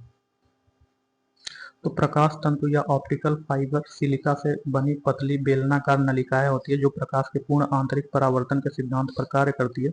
इसमें प्रकाश ऊर्जा का किसी प्रकार का क्षय नहीं होता है। तो किसका तरंग दैर्ध्य सबसे अधिक होता है? तो जो नारंगी होता है, जो नारंगी रंग होता है, नारंगी रंग का तरंग दैर्ध्य सबसे अधिक होता है। तो सूर्य का श्वेत प्रकाश 7 विभिन्न रंगों बैगनी, जामुनी, नीला, हरा, पीला, नारंगी एवं लाल का मिश्रण होता है। इन रंगों में बैगनी रंग का तरंग दैर्ध्य सबसे कम होता है जबकि आवृत्ति सबसे अधिक होती है, जबकि लाल रंग का तरंग दैर्ध्य सबसे अधिक जबकि आवृत्ति सबसे कम होती है। लाल रंग के बाद जो नारंगी रंग का तरंग दैर्ध्य सर्वाधिक होता है। किस रंग के प्रकाश की तरंग दैर्ध्य सबसे कम होती है? तो जो बैगनी रंग है, बैगनी रंग के प्रकाश की तरंग दैर्ध्य सबसे कम होती है। तो लाल रंग के प्रकाश की तरंग दैर्ध्य सबसे अधिक होती है जिसका मान लगभग 700 नैनोमीटर होता है। बैगनी रंग के तरंग दैर्ध्य जो है सबसे कम होती है, जिसका मान लगभग 380 नैनोमीटर होता है। निम्नलिखित में से किसमें सर्वाधिक ऊर्जा होती है? तो जो नीला प्रकाश है, नीला प्रकाश में सर्वाधिक ऊर्जा होती है। तो नीले रंग के प्रकाश में सर्वाधिक ऊर्जा होती है। प्रकाश तरंग के ऊर्जा की गणना जो E=hf के आधार पर की जाती है, जहाँ h जो प्लांक नियतांक है, f तरंग आवृत्ति है। नीले रंग के प्रकाश की आवृत्ति अन्य रंगों के प्रकाश की तुलना में अधिक होती है, अतः इसकी ऊर्जा भी अधिक होगी। निम्नलिखित में प्रकाश का कौन सा रंग शून्य या वायु के अतिरिक्त एक माध्यम में सबसे तेज गमन करता है? तो यह जो लाल है, तो इसका ऑप्शन ए सही है। तो प्रकाश का लाल रंग शून्य या वायु के अतिरिक्त एक माध्यम में सबसे तेज गमन करता है। दृश्य प्रकाश के लाल रंग का तरंग दैर्ध्य सर्वाधिक, जबकि बैंगनी रंग का सबसे कम होता है, अतः अधिक तरंग दैर्ध्य होने के कारण लाल रंग का वेग सर्वाधिक होता है। चूंकि वेग का फार्मूला होता है v=n लैम्डा, जहाँ लैम्डा को तरंग दैर्ध्य से संबंधित करते हैं तथा n को जो है आवृत्ति से डिनोट करते हैं, तो v वेलोसिटी होता है। तो निम्न में से कौन सा इंद्रधनुष के 7 रंगों में से एक नहीं है? तो जो सफेद है, यह इंद्रधनुष के 7 रंगों में से नहीं है, क्योंकि सफेद रंग ही 7 रंगों का मिश्रण है, तो यही नहीं है। जबकि नीला, नारंगी, बैगनी या जो है 7 रंगों से भिन्न है, 7 रंग है, जबकि सफेद खुद 7 रंगों से मिलकर बना हुआ है। तो दिए गए विकल्पों में सफेद रंग इंद्रधनुष के 7 रंगों में नहीं है। इंद्रधनुष के स्पेक्ट्रम में दिखाई देने वाले 7 रंग इस प्रकार है: बैगनी, जामुनी, नीला, हरा, पीला, नारंगी, लाल। तो बैजा नी हाफी ना, यह इसका formula VIBGYOR,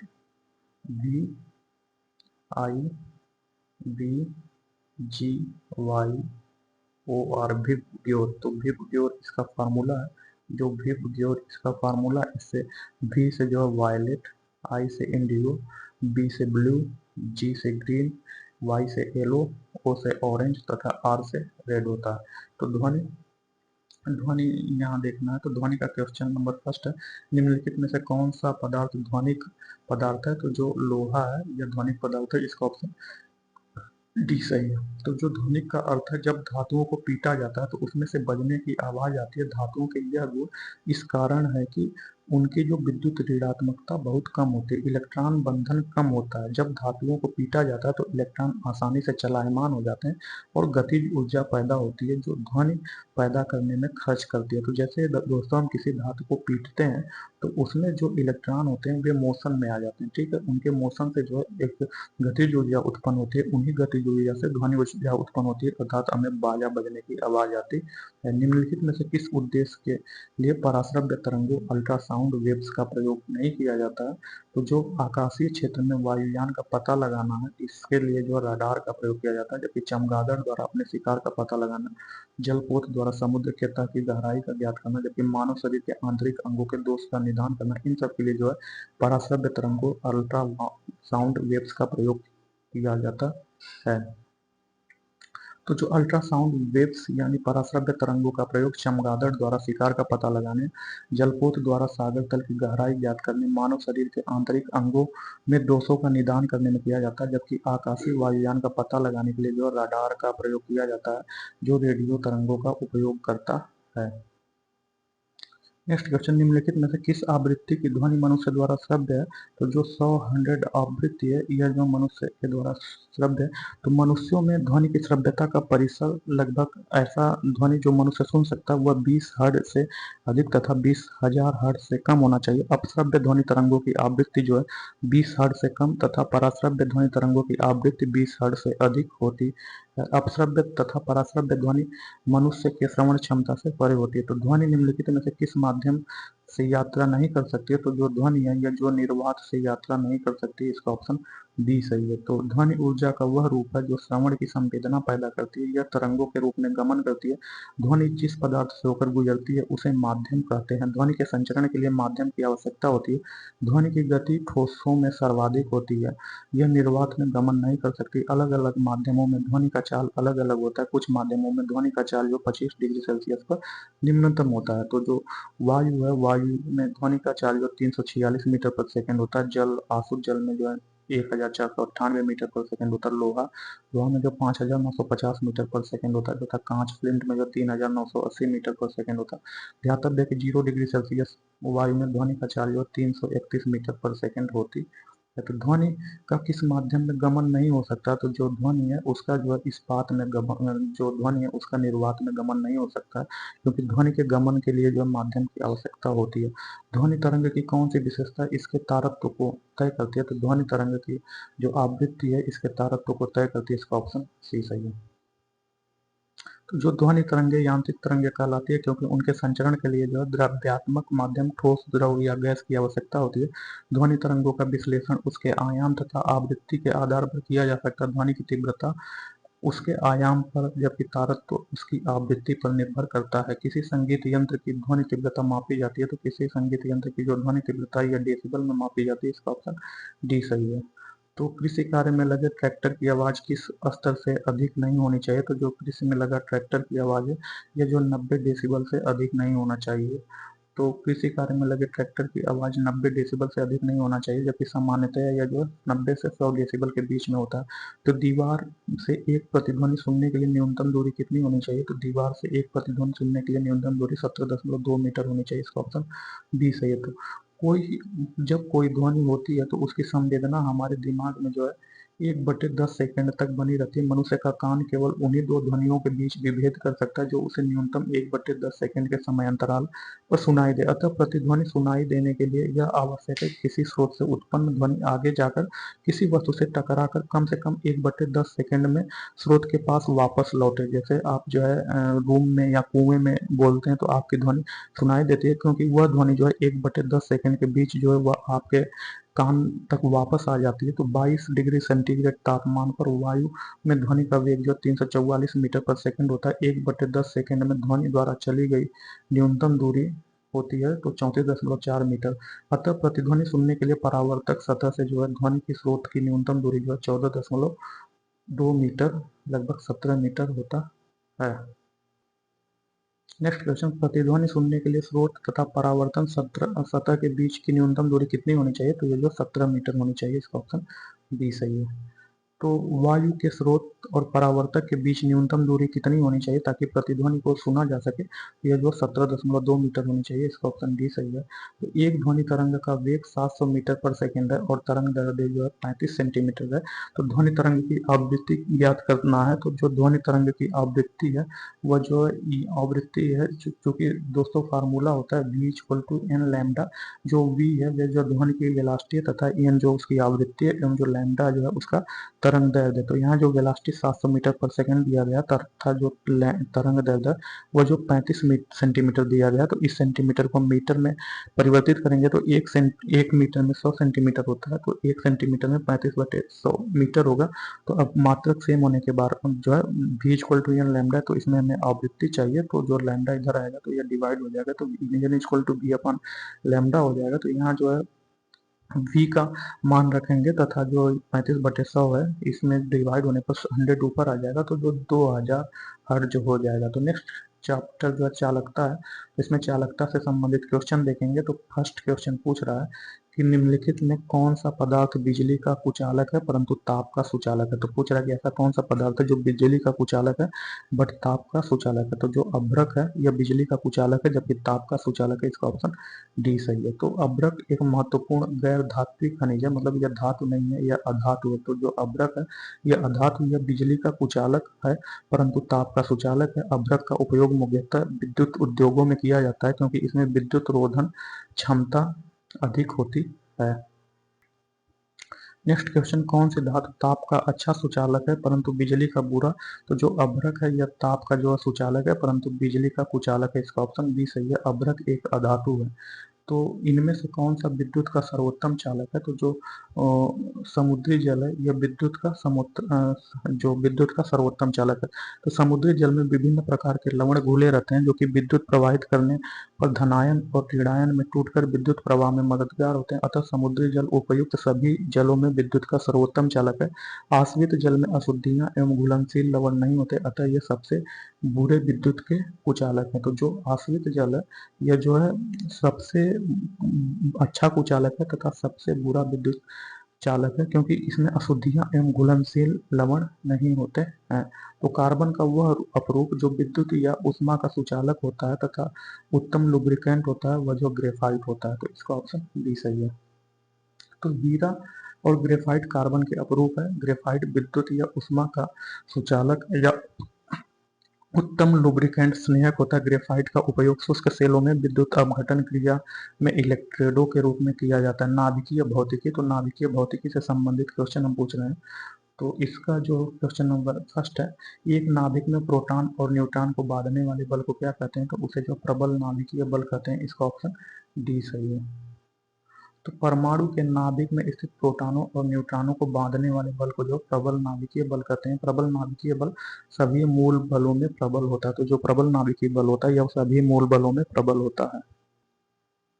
next question, Bharat की पहली नाभिकीय पनडुब्बी आईएनएस अरिहंत में स्थित नौसेना जहाज निर्माण केंद्र बनाई गई है। तो यह जो विशाखापट्टनम में। इसका ऑप्शन सी सही है।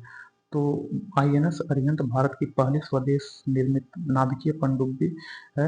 अत्याधुनिक तकनीकी पोत परियोजना के अंतर्गत इसे विशाखापत्तनम में स्थित नौसेना जहाज निर्माण केंद्र पर बनाया गया था। तो परमाणु बम बनाने के लिए सामान्यतः निम्नलिखित में से किस तत्व का उपयोग किया जाता है? तो परमाणु बम बनाने के लिए सामान्यतः जो यूरेनियम का उपयोग किया जाता है। इसका ऑप्शन सी सही है। तो परमाणु बम बनाने के लिए सामान्यतः यूरेनियम का उपयोग किया जाता है। परमाणु बम का सिद्धांत नाभिकीय विखंडन पर आधारित होता है, जिसमें एक भारी नाभिक न्यूट्रॉनों की बमबारी से अपेक्षाकृत हल्के रेडियोएक्टिव नाभिकों में टूटता है, जिनका सम्मिलित द्रव्यमान मूल नाभिक के द्रव्यमान से कम होता है। द्रव्यमान की यह क्षति जो है ऊर्जा के रूप में मुक्त होती है। तो भारत का प्रथम न्यूक्लियर रिएक्टर क्या है? तो भारत का प्रथम न्यूक्लियर रिएक्टर अप्सरा होता है। इसका ऑप्शन सी सही है। तो भारत का प्रथम न्यूक्लियर रिएक्टर अप्सरा है, जिसका प्रारंभ अगस्त 1956 में मुंबई महाराष्ट्र के निकट Bhabha atomic research centre bark Trombay में हुआ था। इस रिएक्टर की डिजाइन प्रसिद्ध भारतीय परमाणु वैज्ञानिक डॉक्टर होमी भाभा ने तैयार की थी तथा इसे पूर्णतया भारतीय इंजीनियरों के सहयोग से निर्मित किया गया था। तो भारत में प्रथम परमाणु रिएक्टर का नाम क्या है? तो भारत में प्रथम परमाणु रिएक्टर का नाम अप्सरा है। इसका ऑप्शन ए सही है। नेक्स्ट चैप्टर विद्युत धारा है। तो इसमें विद्युत धारा से संबंधित क्वेश्चन देखेंगे। तो पूछ रहा है कि ठोस चालक में धारावाहक होते हैं। तो जो ठोस चालक है इसमें धारावाहक मुक्त इलेक्ट्रॉन के रूप में होते हैं। तो ठोस चालक में मुक्त इलेक्ट्रॉन धारावाहक होते हैं। वे इलेक्ट्रॉन जो परमाणु में किसी कक्षा में नहीं होते बल्कि स्वतंत्र होते हैं, उन्हें फ्री इलेक्ट्रॉन कहते हैं। तो जैसे कोई दोस्तों चालक है तो उसमें जो इलेक्ट्रॉन होते हैं यह जो फ्री इलेक्ट्रॉन होते हैं, जिस में जो है फ्री इलेक्ट्रॉन जितना अधिक होंगे उसकी चालकता अधिक होगी, मतलब फ्री इलेक्ट्रॉनों की गति जितना अधिक होगी। बिजली का प्रवाह सर्किट में कब होता है? तो जो बिजली का प्रवाह सर्किट में स्विच बंद होने पर होता है। तो इसका ऑप्शन सी सही है। तो एक स्विच की दो अवस्थाएं होती हैं, खुला ओपन अथवा बंद। स्विच खुला होने की अवस्था में सर्किट में बिजली धारा की प्रवाह नहीं होता है, जबकि स्विच बंद होने की अवस्था में सर्किट में बिजली का प्रवाह अनवरत रूप से होता है। तो देखिए इधर जो है स्विच है तो यह स्विच ओपन है, तो यह यहाँ से डिस्कनेक्ट हो गया तो यह जो बिजली का प्रवाह नहीं होगा। जबकि जब स्विच इधर से बंद हो जाएगा तो यहाँ जो बिजली का प्रवाह होने लगेगा। तो फ्यूज एक विद्युत परिपथ इलेक्ट्रिक सर्किट की सुरक्षा निम्नलिखित में से किससे करता है? तो फ्यूज जो है इलेक्ट्रिक सर्किट की सुरक्षा जो है अतिभारण या ओवरलोडिंग से करता है। इसका ऑप्शन ए सही है। तो फ्यूज एक विद्युत परिपथ इलेक्ट्रिक सर्किट की सुरक्षा जो अतिभारण ओवरलोडिंग से करता है। फ्यूज के तार का गलनांक बहुत कम होता है जब परिपथ में अतिभारण या लघुपतन के कारण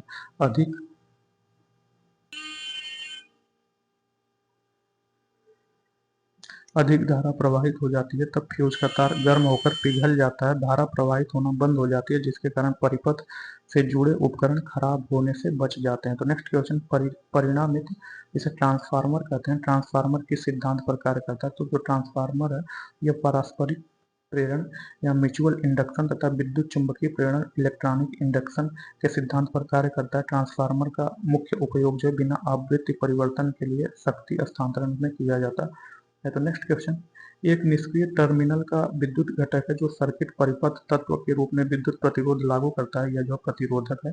इसका ऑप्शन ए सही है।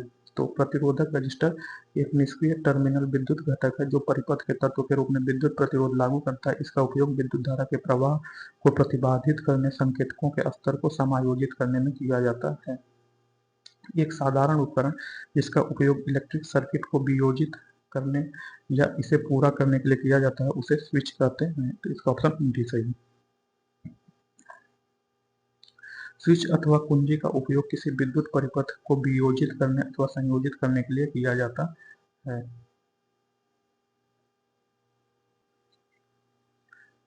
तो नेक्स्ट क्वेश्चन, आवेशित की गई एक वस्तु द्वारा किसी अन्य आवेशित की गई वस्तु अथवा आवेशित न की गई वस्तु पर लगाए बल को क्या कहते हैं? तो जब विद्युत स्थैतिकी बल कहते हैं। इसका ऑप्शन बी सही है। तो आवेशित की गई वस्तु द्वारा किसी अन्य आवेशित की गई वस्तु अथवा आवेशित न की गई वस्तु पर लगाए गए बल को जो विद्युत स्थैतिक बल कहते हैं। इस बल को कूलाम बल भी कहते हैं। समान आवेश में प्रतिकर्षण अथवा विपरीत आवेश में आकर्षण होता है। एसी को डीसी प्रत्यावर्ती धारा को दृष्ट धारा में परिवर्तित करने के लिए निम्नलिखित में से किस उपकरण का उपयोग किया जाता है?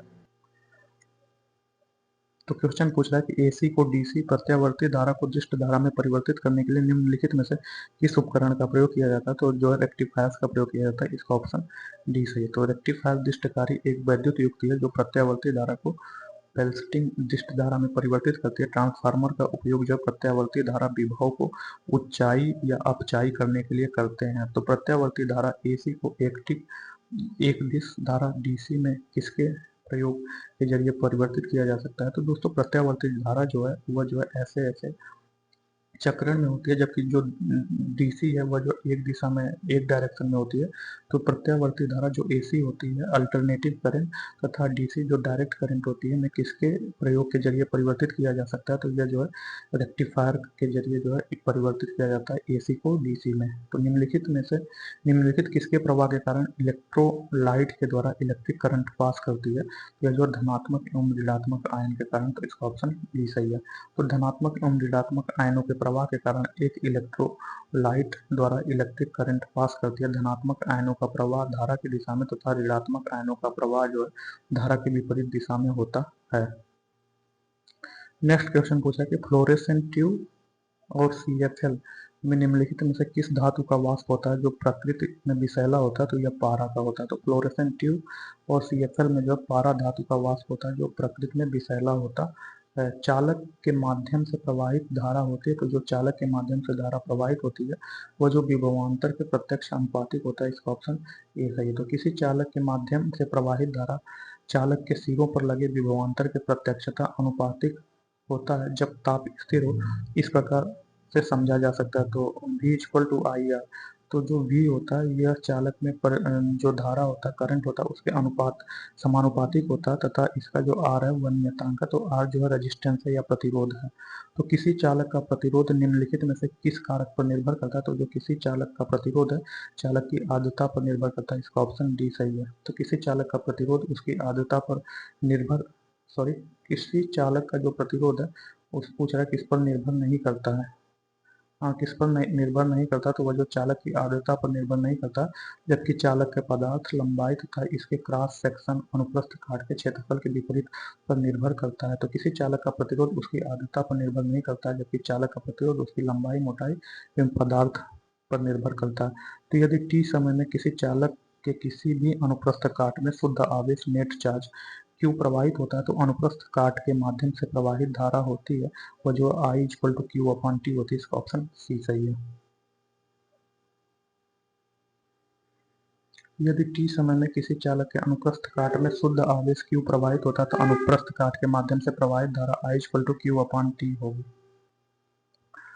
तो नेक्स्ट क्वेश्चन पूछ रहा है कि ओम के नियम के अनुसार निम्न में से कौन सा समीकरण सही है? तो दोस्तों किसी चालक में जो वोल्टता है वह उसमें प्रवाहित धारा के अनुक्रमानुपाती होता है, यही ओम का नियम होता है। जबकि आर रेजिस्टेंस होता है। तो आर जो है जो अनुपातिक स्थिरांक होता है तो आर इक्वल टू अगर बोला जाए तो R equal to V upon I हो जाएगा। तो R equal to V upon I हो जाएगा। तो इसका ऑप्शन बी सही है। तो ओम के नियम के अनुसार नियत ताप अवस्था में किसी प्रतिरोधक के सिरों के मध्य उत्पन्न विभवांतर उसमें प्रवाहित धारा के समानुपाती होता है। तो V equal to I R होता है। आर जो नियतांक या प्रतिरोध होता है। तो 12 वोल्ट विभवांतर वाले दो बिंदुओं के बीच 5 कूलाम के आवेश को हस्तांतरित करने के लिए किए जाने वाले कार्य का मान कितना होता है? तो यह जो 60 जूल होता है। तो इसका हल करेंगे तो जो विभवांतर होता है वह 12 वोल्ट है, जो V स्क्वायर होता है वह W/Q होता है, W कार्य होता है, Q जो है कूलाम आवेश होता है। तो V जो इसमें W निकालना है, मतलब कि जो कार्य हुआ निकालना है, तो वह जो 60 जूल होगा, जो तो 12 गुणे 5 मतलब 60 जूल होगा। तो तरंग गति, नेक्स्ट चैप्टर तरंग गति है, तो तरंग गति से क्वेश्चन देखते हैं।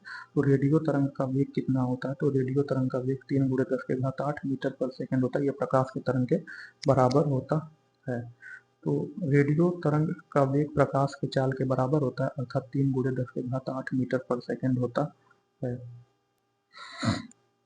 निम्नलिखित प्रकार के किस विद्युत चुंबकीय विकिरण में सबसे लंबे तरंगदैर्ध्य होते हैं, तो जो रेडियो तरंग है इसमें सबसे लंबे तरंगदैर्ध्य होते हैं। तो एक ट्रिक होता है दोस्तों, रेमा अवधि अवधि परा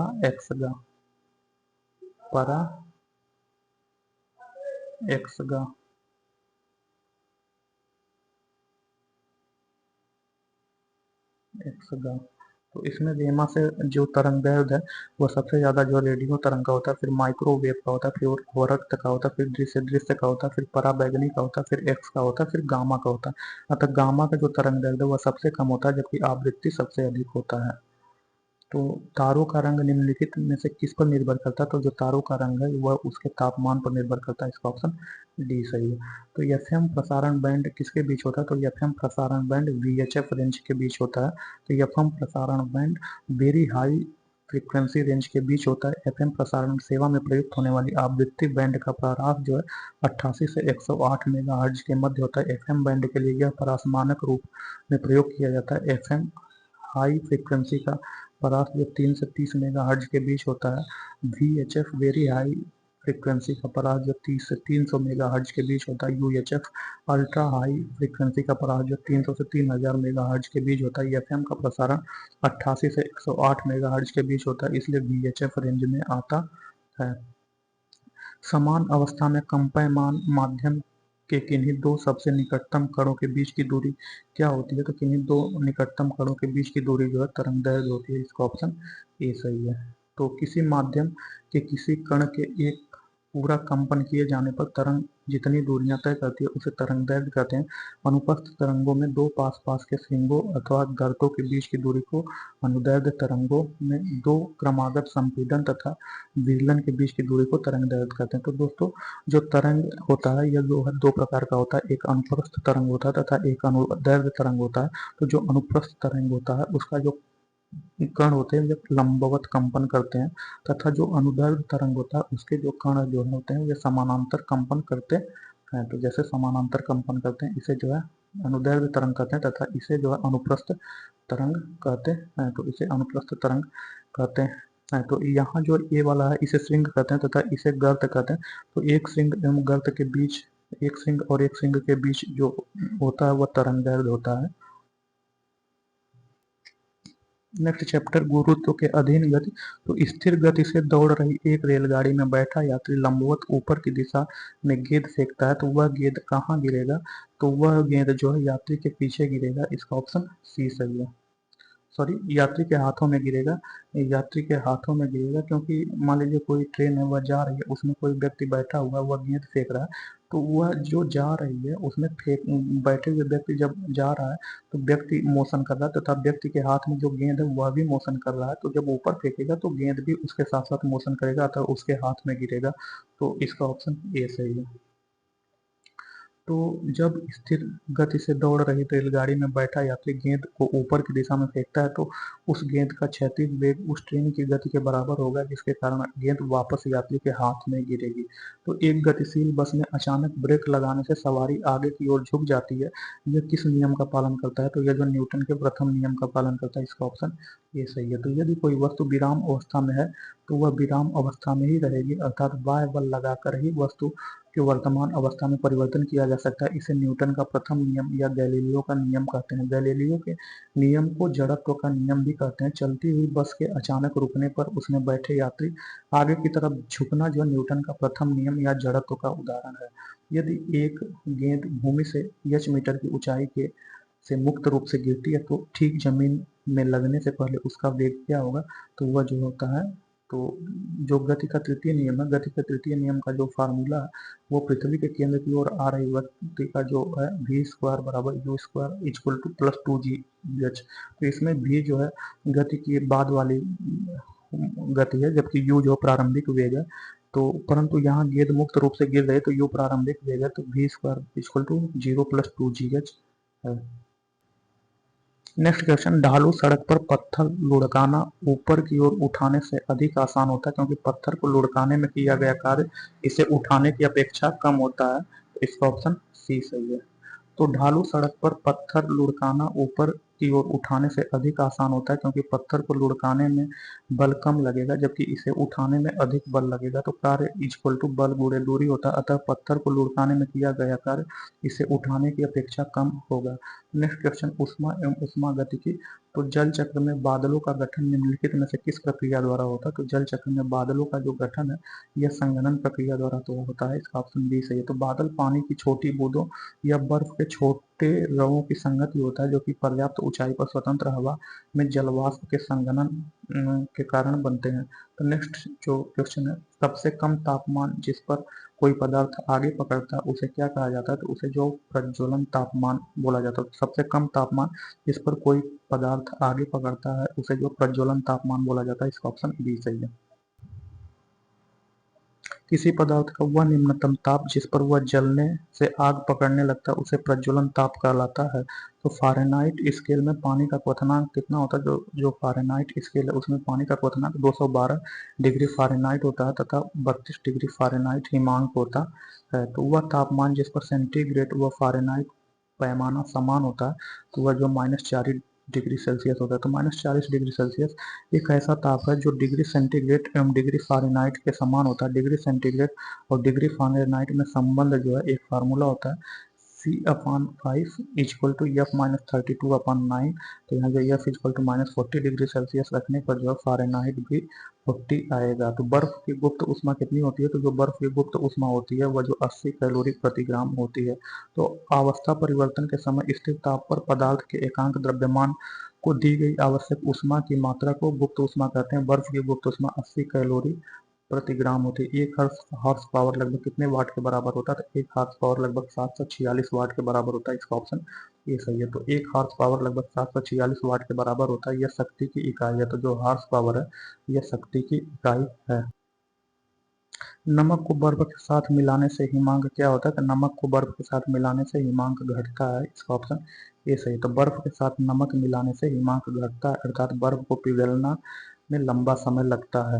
तो दो कांचों के गिलास एक दूसरे से एक के अंदर दूसरा चिपक जाते हैं, उन्हें कैसे अलग किया जा सकता है? तो उसे जो है बाहरी गिलास को गर्म पानी में डालकर उसे अलग किया जा सकता है। तो दो कांचों के जो दो कांच है, दो कांच के गिलासों जो एक के अंदर दूसरा के परस्पर चिपक जाने पर बाहरी गिलास को गर्म पानी में डुबो देने से उसमें ऊष्मीय प्रसार होगा, जिससे बाहरी गिलास के वक्री पृष्ठ के क्षेत्रफल में वृद्धि हो जाएगी। इस प्रकार अंदर वाला गिलास सरलता से बाहर निकाला जा सकता है। स्थूल पदार्थों के गुण। तो स्थूल पदार्थों के गुण में क्वेश्चन नंबर फर्स्ट देखेंगे, ठोस के संबंध में निम्नलिखित में से कौन सा कथन सही है?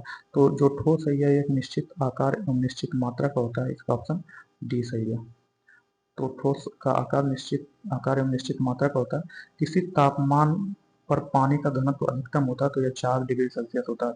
अधिकांश द्रवों के विपरीत पानी का व्यवहार 0 डिग्री सेल्सियस से 4 डिग्री सेल्सियस के बीच ठीक उल्टा होता है। यदि पानी को गर्म किया जाए तो 0 डिग्री सेल्सियस से 4 डिग्री सेल्सियस तक आयतन घटता है एवं घनत्व बढ़ता है। तो 4 डिग्री सेल्सियस से आगे गर्म करने पर पानी का व्यवहार सामान्य द्रवों की भांति होता है, अतः 4 डिग्री सेल्सियस तापमान पर पानी का घनत्व अधिकतम होता है। शुद्ध जल का अधिकतम घनत्व किस तापक्रम पर होता है? तो शुद्ध जल का अधिकतम घनत्व जो 4 डिग्री सेल्सियस पर होता है। तो शुद्ध जल का अधिकतम घनत्व 4 डिग्री सेल्सियस पर होता है। तो यूएफजीसी के जल घनत्व इस प्रकार हैं। तो जो 0 डिग्री सेल्सियस है, तो जब जल जमता है तो इसका घनत्व होता है, तो जो जब जल जमता है तो इसका घनत्व घटता है। तो 4 डिग्री सेल्सियस पर जल का आयतन न्यूनतम तथा घनत्व अधिकतम होता है। जैसे जैसे तापमान 4 डिग्री सेल्सियस से नीचे की ओर आता है जल का घनत्व भी घटने लगता है। अतः स्पष्ट है कि जब जल जमता है तो 0 डिग्री सेल्सियस पर इसका घनत्व घटता है। तो प्रमुख वैज्ञानिक एवं आविष्कार, नेक्स्ट चैप्टर प्रमुख वैज्ञानिक एवं आविष्कार, जो कि बहुत इंपॉर्टेंट चैप्टर है, इससे बहुत क्वेश्चन पूछे जाते हैं। तो एक्सरे की खोज किसने की थी? तो जो दोस्तों एक्सरे है, एक्सरे की खोज जो W.C. रॉन्टजन ने की थी। इसका ऑप्शन डी सही है। तो इन्हें जो W.C. रॉन्टजन है, इन्हें भौतिकी में नोबेल पुरस्कार 1901 में दिया गया था। तो अल्बर्ट आइंस्टीन को किसके लिए नोबेल पुरस्कार दिया गया था? तो अल्बर्ट आइंस्टीन को जो फोटो इलेक्ट्रिक प्रभाव के लिए जो है नोबेल पुरस्कार दिया गया था। तो वर्ष 1921 में भौतिकी के लिए नोबेल पुरस्कार अल्बर्ट आइंस्टीन को जो है सैद्धांतिक भौतिकी में उनकी सेवाओं और विशेषकर फोटो इलेक्ट्रिक प्रभाव के लिए दिया गया था की खोज एवं व्याख्या हेतु चयन किया गया। आइंस्टीन ने क्वांटम सिद्धांत के आधार मानकर प्रकाश वैद्युत प्रभाव की व्याख्या की थी। आइंस्टीन को यह पुरस्कार जो 1922 में दिया गया था। तो गलत मिलान की पहचान करें तो जो फाउंटेन पेन है, यह जो लुइस एंडरसन वाटरमैन ने किया था, तथा जो बैरोमीटर है, इसका जो जो खोज जो है इवेंजेलिस्टा टारसोली ने किया था। एनिमेशन का खोज जो है एमिल रेनवुड ने किया था, आविष्कार किया था रेमिन नेरोन। जबकि अमीटर अमीटर का जो आविष्कार है, यह जो है डच वैज्ञानिक हैंस क्रिश्चियन ऑर्स्टेड ने किया था, न कि जैकोरिस जॉनसन ने किया था। असंगत मैच को पहचान करें तो जो प्रिंटिंग प्रेस है, प्रिंटिंग प्रेस का आविष्कार जो है जोहान्स गुटेन्सबर्ग किए थे। जबकि ऑक्सीजन ऑक्सीजन का आविष्कार जो है एंटोनी लॉरेन लावेजियर नहीं किए थे। तथा बैक्टीरिया बैक्टीरिया का जो है ल्यूवेनहॉक ने किया था। सही है, ये भी सही है। तथा जो है हाइड्रोजन का ब्लेज पाउल स्कल ने भी नहीं किया था, ये भी गलत है। तो सी और डी गलत है। तो प्रिंटिंग प्रेस की खोज जो है जोहान्स गुटेनबर्ग ने, एक बैक्टीरिया की खोज एटोनी वॉन ल्यूवेनहॉक ने की थी। ऑक्सीजन की खोज का श्रेय जोसेफ प्रिस्टले व कार्ल विलम सीले को जाता है। जबकि एंटोनी लॉरेन लैवेजियर को आधुनिक रसायन शास्त्र का पिता माना जाता है। हाइड्रोजन की खोज हेनरी कैवेंडिश ने की थी। जबकि ब्लेज पास्कल एक गणितज्ञ थे। तो सही मिलान की पहचान करें तो जो माइक्रो वेव ओवन है, इसका खोज आविष्कार जो पर्सी स्पेंसर, ट्रांसफार्मर का आविष्कार माइकल फैराडे, बैटरी का आविष्कार एल सेंड्रो बोल्टा तथा वर्नियर कैलिपर का आविष्कार पियरे वर्नियर ने किया था। नेक्स्ट क्वेश्चन, ट्रांसफार्मर की खोज किसने की थी? तो ट्रांसफार्मर की खोज माइकल फैराडे ने की थी। इसका ऑप्शन सी सही। निम्नलिखित में से किस वैज्ञानिक ने अपेक्षिता सिद्धांत रिलेटिविटी थ्योरी प्रस्तुत की थी? तो अल्बर्ट आइंस्टीन ने अपेक्षिता सिद्धांत रिलेटिविटी थ्योरी प्रस्तुत किया था। अल्बर्ट आइंस्टीन ने अपेक्षिता सिद्धांत E=mc²। सापेक्षता का सिद्धांत थ्योरी ऑफ रिलेटिविटी इनमें से किसके द्वारा प्रतिपादित किया गया था? तो यह जो है अल्बर्ट आइंस्टीन द्वारा प्रतिपादित किया गया था। इसका ऑप्शन बी सही है। डायनामाइट का आविष्कार किसने किया था? तो डायनामाइट का आविष्कार जो है अल्फ्रेड नोबल ने किया था। तो डायनामाइट जो है इसका आविष्कार अल्फ्रेड नोबल ने किया था। अल्फ्रेड नोबल एक प्रसिद्ध स्वीडिश वैज्ञानिक थे। इन्होंने 1866 ईस्वी में डायनामाइट का आविष्कार किया था। 1867 में इसका पेटेंट ले लिया। तो अल्फ्रेड नोबेल को किसका आविष्कार किया? तो अल्फ्रेड नोबल ने डायनामाइट का आविष्कार किया। इसका ऑप्शन सी सही है। हाइड्रोजन बम का आविष्कार किसने किया? तो हाइड्रोजन का बम का आविष्कार जो है एडवर्ड टेलर ने किया। इसका ऑप्शन डी सही है। तो वर्ष 1908 में हंगरी में जन्मे अमेरिकी वैज्ञानिक एडवर्ड टेलर को हाइड्रोजन बम के जनक अर्थात फादर ऑफ हाइड्रोजन बम कहा जाता है। नवंबर 1952 में संयुक्त राज्य अमेरिका द्वारा प्रथम हाइड्रोजन बम का परीक्षण प्रशांत महासागर स्थित मार्शल द्वीप में किया गया था। तो किस वैज्ञानिक ने इलेक्ट्रोलिसिस नियम दिया? तो जो एम फैराडे हैं, इन्होंने इलेक्ट्रोलिसिस या वैद्युत अपघटन का नियम दिया। तो फैराडे ने विद्युत अपघटन के मात्रात्मक स्वरूप क्वांटिटेटिव एस्पेक्ट का अध्ययन किया। उन्होंने खोज की कि इलेक्ट्रोडों पर मुक्त पदार्थों की मात्रा तथा प्रक्रम में प्रवाहित विद्युत धारा के मध्य निश्चित संबंध होता है। 1833 से 34 के दौरान फैराडे ने कुछ नियम प्रतिपादित किए, जिन्हें फैराडे का विद्युत अपघटन नियम लॉ ऑफ इलेक्ट्रोलिसिस के नाम से जाना जाता है। तो जल स्थानांतरण के सिद्धांत की खोज व उसका प्रतिपादन इनमें से किसने किया? तो जल स्थानांतरण की सिद्धांत की खोज एवं उसका प्रतिपादन जो आर्किमिडीज ने किया। इसका ऑप्शन बी सही है। तो जल स्थानांतरण के सिद्धांत की खोज एवं उसका प्रतिपादन ग्रीक वैज्ञानिक आर्किमिडीज ने किया था। आर्किमिडीज के सिद्धांत के अनुसार जब किसी वस्तु को द्रव में डुबोते हैं तो वस्तु के वजन में कमी आती है, तो उसके द्वारा हटाए गए तरल के भार के बराबर होती है। तो मान लीजिए कोई दोस्तों द्रव है, ठीक है, द्रव है, तो द्रव में कोई वस्तु को अगर हम डुबोते हैं तो इस मान लीजिए इसका भार पहले 6 ग्राम है, तो जैसे ही द्रव में डुबोते हैं यह भार जो है मान लीजिए 4 ग्राम हो गया। तो इस द्रव के द्वारा इस वस्तु पर ऊपर की ओर एक बल कार्य करता है, तो यह बल जो इसमें आभासी कमी आती है उसी के बराबर होता है। तो मान लीजिए इसमें आभासी कमी 2 के होती है, तो यही बल जो है 2 के बराबर होता है, तो इसे आर्किमिडीज का सिद्धांत कहा जाता है। तो इसी विचार के आधार पर उन्हें अपना परिणाम निकाला कि तैरने वाली वस्तु अपने वजन के बराबर द्रव को विस्थापित कर देती है। किसी वस्तु का जल के सतह पर तैरने के लिए आवश्यक है कि वह अपने वजन के बराबर तरल को विस्थापित करे। तो आर्किमिडीज ने कहा था कि जैसे ही हम किसी वस्तु को जल में डुबाएंगे तो उसका जितना भार है वह तैरेगी तभी जब उसी भार के बराबर जो है द्रव ऊपर की तरफ बल लगाए तभी वह तैरेगी। तो टूट कर गिरते हुए पिंडों के सिद्धांत की खोज किसने की? तो टूट कर गिरते हुए पिंडों के सिद्धांत की खोज जो है गैलीलियो ने की। तो इटली के पीसा नामक शहर में 1564 में जन्मे गैलीलियो लगभग 4 शताब्दी पूर्व यूरोप में हुए वैज्ञानिक क्रांति के सूत्रधार थे।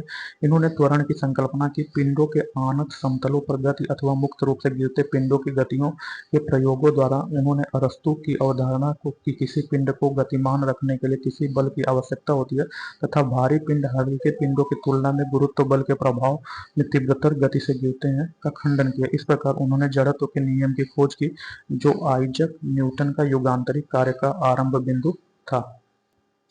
नेक्स्ट क्वेश्चन, डायनमो की खोज किसने की? तो डायनमो की खोज माइकल फैराडे ने की। तो डायनमो या विद्युत जनित्र की खोज माइकल फैराडे ने किया। डायनमो विद्युत चुंबकीय प्रेरण के आधार पर यांत्रिक ऊर्जा को विद्युत ऊर्जा में परिवर्तित करता है। ट्रांसफार्मर भी विद्युत चुंबकीय प्रेरण के सिद्धांत पर कार्य करता है। तो भारी पानी की खोज किसने की? तो भारी पानी की खोज जो है एच.सी. यूरे ने की। भारी पानी की खोज अमेरिकी वैज्ञानिक एच.सी. यूरे ने किया। भारी पानी का जो रासायनिक सूत्र है यह ड्यूटियो और ड्यूटेरियम ऑक्साइड है। ड्यूटेरियम ऑक्साइड का प्रयोग नाभिकीय विखंडन में मंदक के रूप में किया जाता है। भारी हाइड्रोजन ड्यूटेरियम के ऑक्साइड डी2ओ को भारी जल कहते हैं। सांद्र भारी जल शरीर के लिए हानिकारक होते हैं। तो न्यूट्रॉन की खोज किसने की? तो जो न्यूट्रॉन है, न्यूट्रॉन की खोज जो है जेम्स चैडविक ने की। तो न्यूट्रॉन विद्युत उदासीन कण है। न्यूट्रॉन का द्रव्यमान हाइड्रोजन परमाणु के द्रव्यमान के लगभग बराबर होता है। न्यूट्रॉन की खोज वर्ष 1932 में अंग्रेज वैज्ञानिक चैडविक ने की।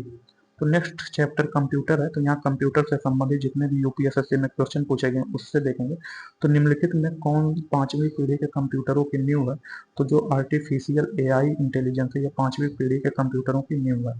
तो 5वीं पीढ़ी के कंप्यूटरों का जो काल है यह 1980 के दशक से आरंभ माना जाता है। यह पीढ़ी समानांतर प्रोसेसिंग हार्डवेयर एवं आर्टिफिशियल इंटेलिजेंस सॉफ्टवेयर पर आधारित है। इस पीढ़ी के कंप्यूटरों में सभी प्रकार की उच्च स्तरीय भाषा जैसे सी प्लस प्लस, जावा, नेट आदि का प्रयोग किया जाता है। नोटबुक, पॉम टॉप, सुपर कंप्यूटर 5वीं पीढ़ी के उदाहरण हैं। तो नेक्स्ट क्वेश्चन पूछ रहा है मॉडेम की गति की गणना निम्न में से किस दर से की जाती है? तो इसमें जो बीपीएस की दर से की जाती है, बीपीएस का फुल फॉर्म होता है बीट्स पर सेकेंड। तो निम्नलिखित में कौन सा एक ऑपरेटिंग सिस्टम का उदाहरण है? तो जो विंडोज है यह ऑपरेटिंग सिस्टम का उदाहरण है, जबकि एक्सेल, पावर पॉइंट एवं वर्ड ये जो एप्लीकेशन सॉफ्टवेयर का उदाहरण है। तो ऑपरेटिंग सिस्टम एक ऐसा सिस्टम होता है जो कंप्यूटर को संचालित करने की प्रक्रिया को निर्देशित करता है। यह कंप्यूटर की मेमोरी एवं प्रक्रियाओं के साथ साथ उसके सभी सॉफ्टवेयर एवं हार्डवेयर का प्रबंधन करता है। ऑपरेटिंग सिस्टम अन्य एप्लीकेशन प्रोग्राम के आधार पर प्रदान करता है। विंडोज एक ऑपरेटिंग सिस्टम है जबकि अन्य सभी विकल्प ऑपरेटिंग सिस्टम के उदाहरण नहीं है। असेंबली लैंग्वेज का इस्तेमाल कंप्यूटर की कौन सी पीढ़ी में किया जाता है? तो असेंबली लैंग्वेज का आविष्कार जो है इस्तेमाल जो है कंप्यूटर की दूसरी पीढ़ी में किया जाता है। तो असेंबली भाषा का प्रयोग कंप्यूटर की दूसरी पीढ़ी में किया जाता है। असेंबलर के माध्यम से असेंबली भाषा को मशीनी भाषा में परिवर्तित किया जाता है। निम्नलिखित में से किसके पास गुरुत्वाकर्षण नहीं है?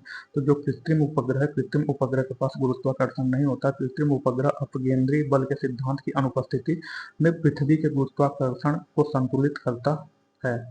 तो आप कंप्यूटर वायरस का कैसे पता लगा सकते हैं? तो जो आप जो है कंप्यूटर वायरस का जो है ईमेल अटैचमेंट खोलने से कंप्यूटर वायरस का पता चलता है। तो जो ईमेल का अटैचमेंट है उसके खोलने से कंप्यूटर वायरस का पता चलता है। कंप्यूटर वायरस एक प्रोग्राम है जो अपनी अनुलिपि कॉपी का उपयोगकर्ता की अनुमति के बिना कंप्यूटर को संक्रमित कर सकता है। दुनिया का सबसे तेज कंप्यूटर फ्रंटियर किस देश में विकसित हुआ? तो यह जो यूएसए में विकसित हुआ। दुनिया का सबसे तेज सुपर कंप्यूटर फ्रंटियर यूएसए संयुक्त राज्य अमेरिका में विकसित हुआ। यह Hewlett Packard enterprises HPE architecture का उपयोग करके बनाया गया सुपर कंप्यूटर है। निम्नलिखित में से किस फंक्शन की का प्रयोग चयनित आइटम का नाम बदलने के लिए किया जाता है? तो यह जो F2, तो F2 फंक्शन की का प्रयोग चयनित आइटम का नाम बदलने के लिए किया जाता है। या फोन का उपयोग हेल्प विंडो को ओपन करने के लिए किया जाता है, जबकि F3 का उपयोग सर्च बॉक्स को ओपन करने के लिए किया जाता है। तो दस्तावेज का प्रिंट लेने से पहले एक प्रमुख कदम क्या है?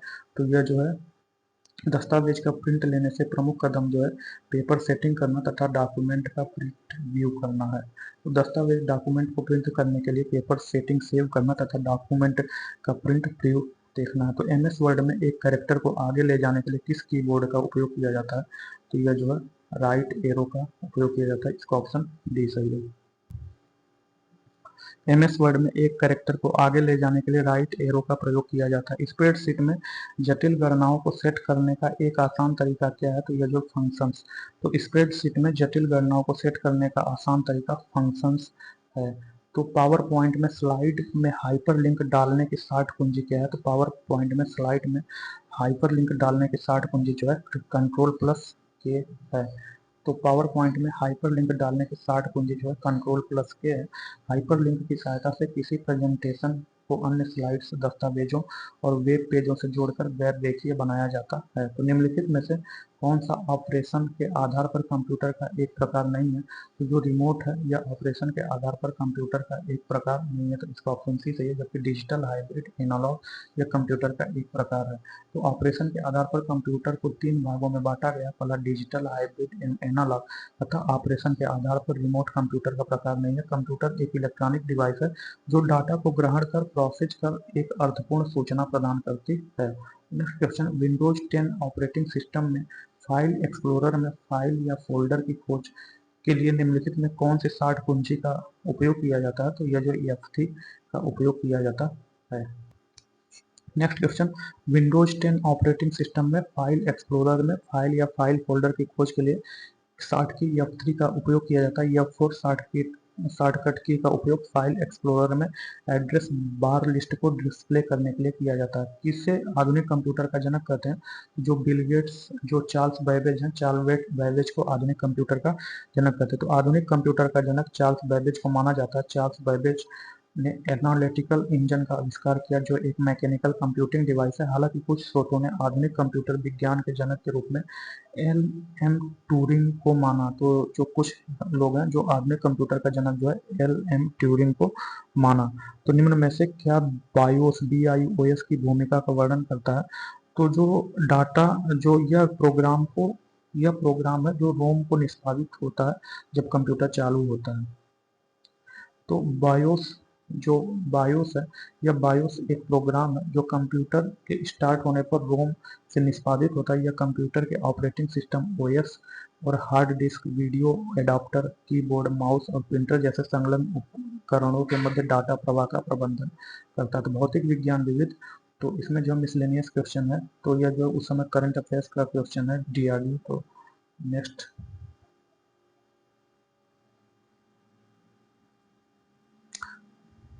तो हाल ही में भारत सरकार, ये भी करंट अफेयर्स का क्वेश्चन है, 6 फरवरी, ये भी करंट अफेयर्स का क्वेश्चन है। रक्षा अनुसंधान विकास संगठन DRDO द्वारा विकसित सतह से सतह परमाणु सक्षम अंतर महाद्वीपीय बैलिस्टिक मिसाइल अग्नि 5 है। तो इसका ऑप्शन सी सही है। तो अग्नि 5 रक्षा अनुसंधान विकास संगठन DRDO द्वारा विकसित सतह से सतह पर परमाणु सक्षम अंतर महाद्वीपीय बैलिस्टिक मिसाइल, इसका पहला सफल परीक्षण 16 अप्रैल 2012 को किया गया था। अग्नि श्रृंखला, यह मिसाइल 5000 किलोमीटर से अधिक दूरी पर स्थित अपने लक्ष्य को भेद सकती है। तो नेक्स्ट क्वेश्चन, इसरो द्वारा प्रक्षेपित ऑर्बिटर मिशन में सितंबर, एक करंट अफेयर से क्वेश्चन है। तो नेक्स्ट देखते हैं, 1975 में भारत द्वारा लॉन्च किया गया पहले अंतरिक्ष यान का नाम क्या था? तो पहले अंतरिक्ष यान का नाम आर्यभट्ट था। भारत का अंतरिक्ष में प्रक्षेपित प्रथम उपग्रह आर्यभट्ट है। इसका प्रक्षेपण तत्कालीन सोवियत संघ के कपुस-3 यार प्रक्षेपण केंद्र से कॉस्मोस 3M प्रक्षेपण यान द्वारा 19 अप्रैल 1975 को किया गया।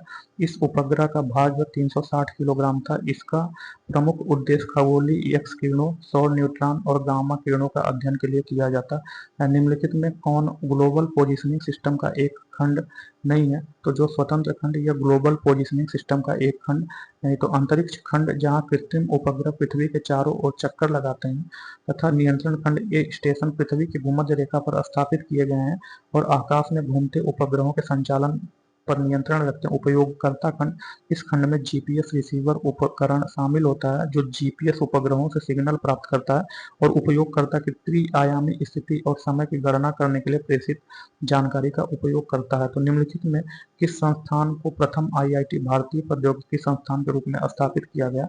तो जो आईआईटी खड़गपुर है, आईआईटी खड़गपुर की स्थापना मई 1950 में की गई थी। अगस्त 1951 में मौलाना अबुल कलाम आजाद ने इसका औपचारिक उद्घाटन किया था। तो नेक्स्ट क्वेश्चन 9, भारतीय रासायनिक प्रौद्योगिकी संस्थान Indian institute of chemical technology कहाँ स्थित है? तो यह जो हैदराबाद में स्थित है। तो Indian institute of chemical technology Hyderabad में स्थित है। तो भौतिकी का 2018 में नोबेल पुरस्कार, ये करंट अफेयर से क्वेश्चन है। इलेक्ट्रॉनों की तरंग प्रकृति को प्रायोगिक रूप से पहली बार किसके द्वारा सिद्ध किया गया? तो इसका प्रायोगिक रूप से डेविसन एवं जर्मर द्वारा सिद्ध किया गया। तो इलेक्ट्रॉन डेविसन और जर्मन प्रयोग द्वारा इलेक्ट्रॉन की तरंग प्रकृति को प्रायोगिक रूप से पहली बार सिद्ध किया। इसे लुईस डे ब्रोगली की परिकल्पना पुष्टि माना जाता है। निम्नलिखित में कौन सा उद्योग टेलीफोन, कंप्यूटर आदि का निर्माण करता है? तो जो इलेक्ट्रॉनिक उद्योग जो है टेलीफोन, कंप्यूटर आदि का निर्माण करता है। इसका ऑप्शन डी सही है। कैप्टन राकेश शर्मा ने किस वर्ष में एक सोवियत अंतरिक्ष कार्यक्रम में अंतरिक्ष की यात्रा की थी? तो यह जो 1984 में। तो कैप्टन राकेश शर्मा ने वर्ष 1984 में भारतीय अंतरिक्ष अनुसंधान संगठन और सोवियत संघ के इंटरकॉस्मोस कार्यक्रम में एक संयुक्त अंतरिक्ष अभियान के तहत 8 दिन तक अंतरिक्ष में रहे। वर्ष 1982 में राकेश शर्मा को एक संयुक्त सोवियत भारत अंतरिक्ष उड़ान के लिए अंतरिक्ष यात्री के रूप में चुना था। तो माचिस की डिब्बी की सतह से जब माचिस की तीली टकराती है तो ऊर्जा का कौन सा रूप चमकीली लौ में प्रज्वलित होने का कारण बनता है? तो यह जो रासायनिक ऊर्जा। तो माचिस की डिब्बी की सतह पर लाल फास्फोरस लगा होता है। तो जो माचिस है उसकी डिब्बी की सतह पर लाल फास्फोरस लगा होता है। जब सतह से माचिस की तीली टकराती है तो रासायनिक ऊर्जा एक चमकीली लौ के रूप में दिखाई देती है। तो जेट इंजन किस घटना के आधार पर काम करता है? तो जो जेट इंजन है यह जो है रैखिक संवेग का संरक्षण है। तो जेट इंजन रैखिक संवेग के संरक्षण के सिद्धांत पर कार्य करता है।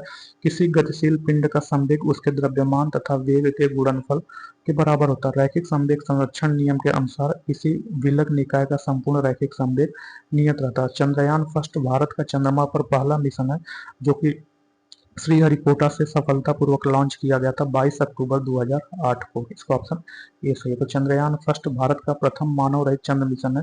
इस मिशन को जो है भारतीय अंतरिक्ष अनुसंधान संगठन इसरो द्वारा श्रीहरिकोटा आंध्र प्रदेश स्थित सतीश धवन अंतरिक्ष केंद्र से 22 अक्टूबर 2008 को चंद्रमा पर स्थापित करने हेतु भेजा गया था। नेक्स्ट क्वेश्चन, इसरो द्वारा चंद्रयान 2 मिशन लॉन्च किए जाने के समय भारतीय अंतरिक्ष अनुसंधान इसरो के अध्यक्ष कौन थे? तो वह जो डॉक्टर के सिवन थे।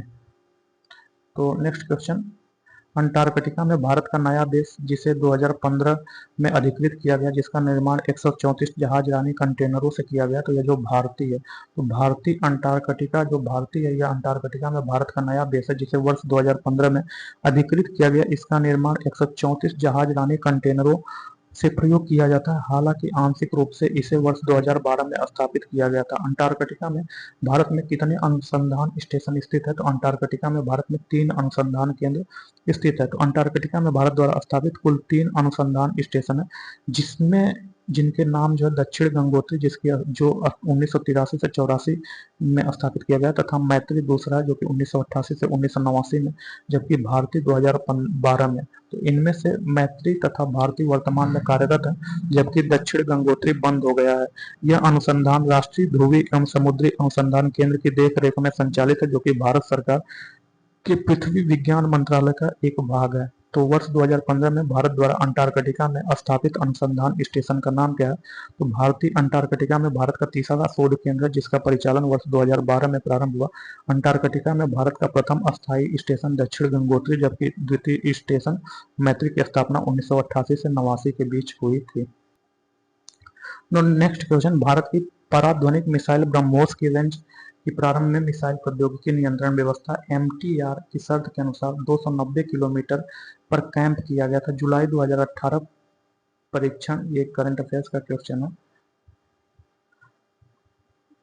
तो ब्रह्मोस मिसाइल की सर्वोच्च सुपरसोनिक गति कितनी मैक है? तो यह जो 2.8 से 3 मैक की है। तो ब्रह्मोस भारत और रूस की संयुक्त उपक्रम में विकसित एक सुपरसोनिक क्रूज मिसाइल है। यह अपने साथ 300 किलोग्राम का पारंपरिक युद्ध शीर्ष ले जा सकती है। यह मिसाइल 2.8 से 3.0 मैक तक की गति से मार करने में सक्षम है। वर्तमान समय में ब्रह्मोस क्रूज मिसाइल हाइपरसोनिक की श्रेणी में है, जिनकी मैक संख्या 5 से अधिक होती है। तो निम्नलिखित में कौन से नियम सिद्धांत सही तरीके से मेल खाते हैं? तो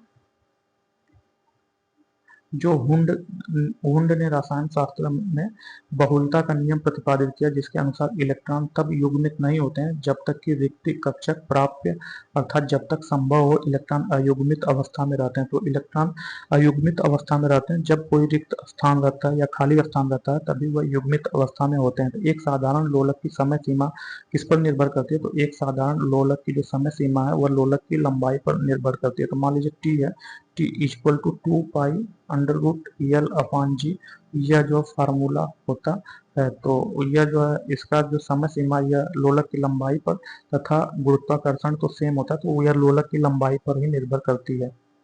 तो गति जो कुछ समय के बाद खुद को दोहराती है उसे जो है आवधिक गति कहते हैं।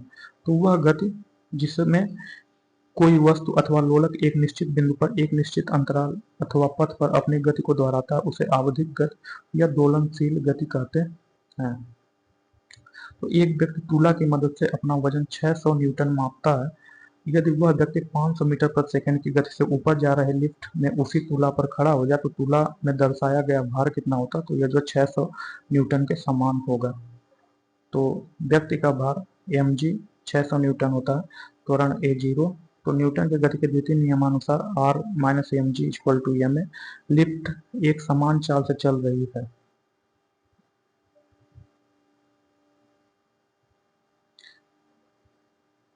तो इसमें जो है एक जीरो हो जाएगा, r equal to M G 600 newton, अतः तुला पर दर्शाएगा भार जो है 600 न्यूटन के समान होगा। नेक्स्ट क्वेश्चन, घर्षण के संबंध में निम्न में से कौन सा विकल्प सही है? तो जो घर्षण है यह गति का विरोध करता है, तो इसका ऑप्शन ए सही होगा। जबकि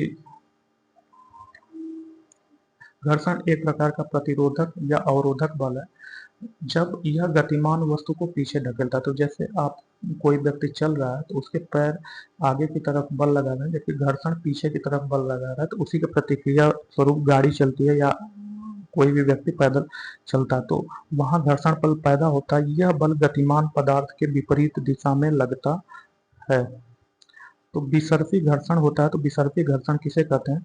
तो यह एक जो है सीमित घर्षण से थोड़ा कम होता है। तो किसी वस्तु की सतह पर किसी वस्तु की गति कराने का प्रयास किया जाता है या गति कराई जाती है, तो सतह के समानांतर एवं गति की दिशा के विपरीत एक अवरोधक बल कार्य करता है, जिसे जो है घर्षण बल कहते हैं।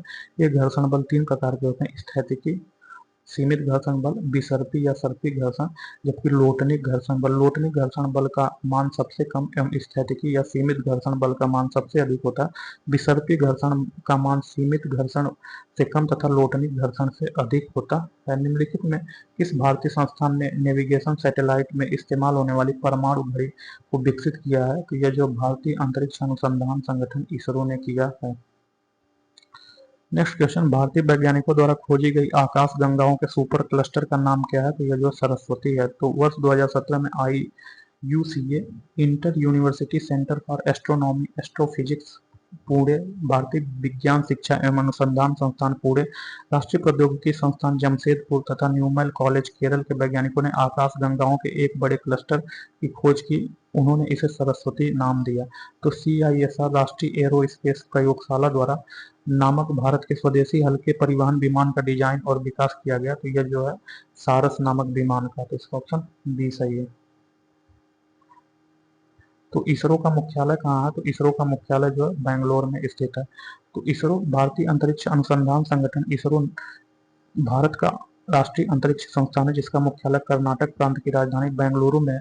इसरो को शांति निशस्त्रीकरण और विकास के लिए वर्ष 2014 में इंदिरा गांधी पुरस्कार से सम्मानित किया गया।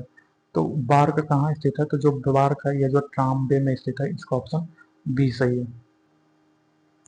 तो भाभा परमाणु अनुसंधान केंद्र BARC Bhabha atomic research centre Trombay Mumbai में महाराष्ट्र में स्थित है। यह भारत सरकार के परमाणु ऊर्जा विभाग के अंतर्गत नाभिकीय विज्ञान एवं अभियांत्रिकी तथा अन्य संबंधित क्षेत्रों या बहुविषयी अनुसंधान केंद्र है।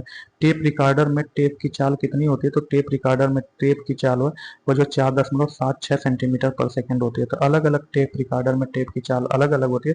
सामान्य टेप रिकॉर्डर में टेप की चाल जो है 7/8 इंच पर सेकंड होती है। तो प्रकाश वोल्टीय सेल होता है, तो प्रकाश वोल्टीय सेल एक सौर सेल होता है। तो प्रकाश वोल्टीय सेल फोटोवोल्टिक सेल सौर सेल होता है। सौर सेल फोटोवोल्टिक प्रभाव के द्वारा सूर्य या प्रकाश के किसी अन्य स्रोत से ऊर्जा प्राप्त करता है। स्टीफन हॉकिंग है एक, तो स्टीफन हॉकिंग एक वैज्ञानिक है। तो स्टीफन विलियम हॉकिंग एक विश्व प्रसिद्ध भौतिक विज्ञानी, ब्रह्मांड विज्ञानी, लेखक एवं कैम्ब्रिज विश्वविद्यालय में सैद्धांतिक ब्रह्मांड विज्ञान के शोध निर्देशक थे। इनकी प्रसिद्ध पुस्तक का नाम a brief history of time. इन्हें आधुनिक युग का आइंस्टीन कहा जाता है। स्टीफन हॉकिंग ने ब्लैक होल एवं बिग बैंग थ्योरी को समझने में अपनी महत्वपूर्ण भूमिका निभाई। कर्ण बोसान नाम का संबंध किस नाम से है? तो जो कर्ण बोसान है इसका संबंध जो है एस.एन. बोस ने किया था। इसका ऑप्शन बी सही है। तो सत्येंद्र नाथ बोस प्रसिद्ध गणितज्ञ एवं भौतिक शास्त्री थे। भौतिक शास्त्र में दो प्रकार के अणु माने जाते हैं, पहला बोसान तथा फर्मियान। बोसान सत्येंद्र नाथ बोस के नाम पर ही है। वो कण जो फर्मी डिरॉक सांख्यिकी के अनुसार व्यवहार करते हैं, जिनका प्रचक्रमण विषम अर्धपूर्णांक 1/2 3/2 होता है तथा जो पाउली के अपवर्जन नियम का पालन करते हैं उन्हें फर्मियान कहते हैं। कण जो बोस-आइंस्टीन सांख्यिकी का पालन करते हैं उसे उसका प्रचक्रण 0, 1, 2 होता है, बोसान कहलाते हैं। किसी भी परमाणु का नाभिकीय फर्मियान है अथवा बोसान, यह इस बात पर निर्भर करता है कि उसे मौजूद प्रोटॉन व न्यूट्रॉन का योग सम या विषम हो। लोहे की एक छोटी गोली पानी में डूब जाती है जबकि जहाज जलयान पानी पर तैरता है। यह सिद्धांत निम्न में से किस वैज्ञानिक के सिद्धांत पर आधारित है? यह जो आर्किमिडीज के सिद्धांत पर आधारित है। इसका ऑप्शन डी सही। लोहे की एक छोटी गोली पानी में डूब जाती है जबकि जहाज जलयान पानी में तैरता है। यह सिद्धांत आर्किमिडीज के सिद्धांत पर आधारित है। आर्किमिडीज के सिद्धांत के अनुसार किसी तरल में आंशिक या पूर्ण रूप से डूबे पिंड के भार में कमी पिंड द्वारा विस्थापित तरल के भार के टूट होता है।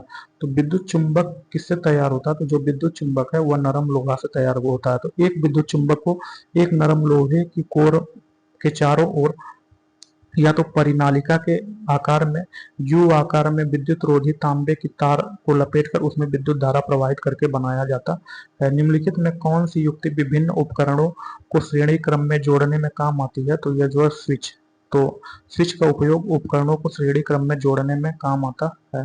निम्नलिखित में से किस उपकरण का उपयोग भूमिगत जल दबाव को मापने एवं जल गुणवत्ता परीक्षण के लिए पानी का नमूना लेने के लिए किया जाता है? तो वह जो पीजोमीटर का, ऑप्शन बी। तो पीजोमीटर एक उपकरण है जिसका उपयोग भूमिगत जल दबाव को मापने एवं जल गुणवत्ता परीक्षण के लिए पानी का नमूना लेने के लिए तैयार किया जाता है। नेक्स्ट क्वेश्चन, इलेक्ट्रॉनिक संचार प्रणालियों में शोर निम्नलिखित में से किससे संदर्भित करता है? तो जो शोर है यह अवांछित सिग्नल जो संदेश सिग्नल के प्रसारण और प्रसंस्करण में बाधा डालते हैं उसको संदर्भित करता है। तो जो इलेक्ट्रॉनिक संचार प्रणालियों में शोर अवांछित सिग्नल्स को संदर्भित करता है जो संदेश सिग्नल्स के प्रसारण और प्रसंस्करण में बाधा डालते हैं। भारत की हवा से हवा में मार करने वाली मिसाइल का नाम क्या है? तो भारत की हवा से हवा में मार करने वाली मिसाइल का नाम अस्त्र है। तो भारत का पहला दृश्य सीमा से परे हवा से हवा में मार करने वाला स्वदेशी प्रक्षेपास्त्र अस्त्र है। इसका विकास डीआरडीओ ने किया। इसका मारक क्षमता 100 किलोमीटर से अधिक है। डीआरडीओ द्वारा विकसित निम्नलिखित में से कौन सी मिसाइल हवा से हवा में मार करने वाली एक मिसाइल है? तो यह जो अस्त्र है इसका ऑप्शन सी सही है। निम्नलिखित में से किसने उसी विषय में 2 नोबेल पुरस्कार प्राप्त किए? तो जो जॉन बर्डिन है यह जो एक ही विषय में 2 नोबेल पुरस्कार प्राप्त किए। तो जॉन बर्डिन ने भौतिकी क्षेत्र में 2 बार नोबेल पुरस्कार 1956 1972 में नोबेल पुरस्कार प्राप्त किए, जबकि फ्रेडरिक सिंगर ने रसायन विज्ञान के क्षेत्र में 2 बार नोबेल पुरस्कार प्राप्त किए 1958 एवं 1980 में। निम्नलिखित में से किसने विभिन्न विषयों में 2 बार नोबेल पुरस्कार प्राप्त किए? तो जो मैडम क्यूरी हैं यह विभिन्न विषयों में 2 बार नोबेल पुरस्कार प्राप्त की। तो मैडम क्यूरी ने विज्ञान की 2 शाखाओं में नोबेल प्राप्त किए। मैडम क्यूरी को वर्ष 1903 में भौतिक विज्ञान के लिए, वर्ष 1911 में रसायन विज्ञान के लिए नोबेल पुरस्कार प्रदान किया गया। सैटेलाइट इनसेट 2E यहाँ से लॉन्च किया गया, तो यह जो कोरू से लॉन्च किया गया। तो सैटेलाइट इसरो द्वारा निर्मित इनसैट 2 श्रृंखला का अंतिम सैटेलाइट इनसैट 2 का सफलतापूर्वक प्रक्षेपण, जो 3 अप्रैल 1999 को एरियन 42P प्रक्षेपण यान से दक्षिण अमेरिका महाद्वीप के फ्रेंच गुयाना कोरू से किया गया। तो हॉल ओजोन होल किससे संबंधित है? तो जो ओजोन होल है यह समताप मंडल में ओजोन परत की मोटाई में कमी से संबंधित है। इसका ऑप्शन ए सही है। तो ओजोन छिद्र या ओजोन होल का संबंध समताप मंडल में ओजोन परत की मोटाई में कमी से ध्यातव्य है कि सूर्य की हानिकारक पराबैंगनी किरणों में लगभग 99.5% भाग को समताप मंडल में उपस्थित ओजोन परत पृथ्वी की सतह पर पहुंचने से रोकता है तथा इसके प्रभाव से मानव तथा अन्य जीवों की रक्षा करता है।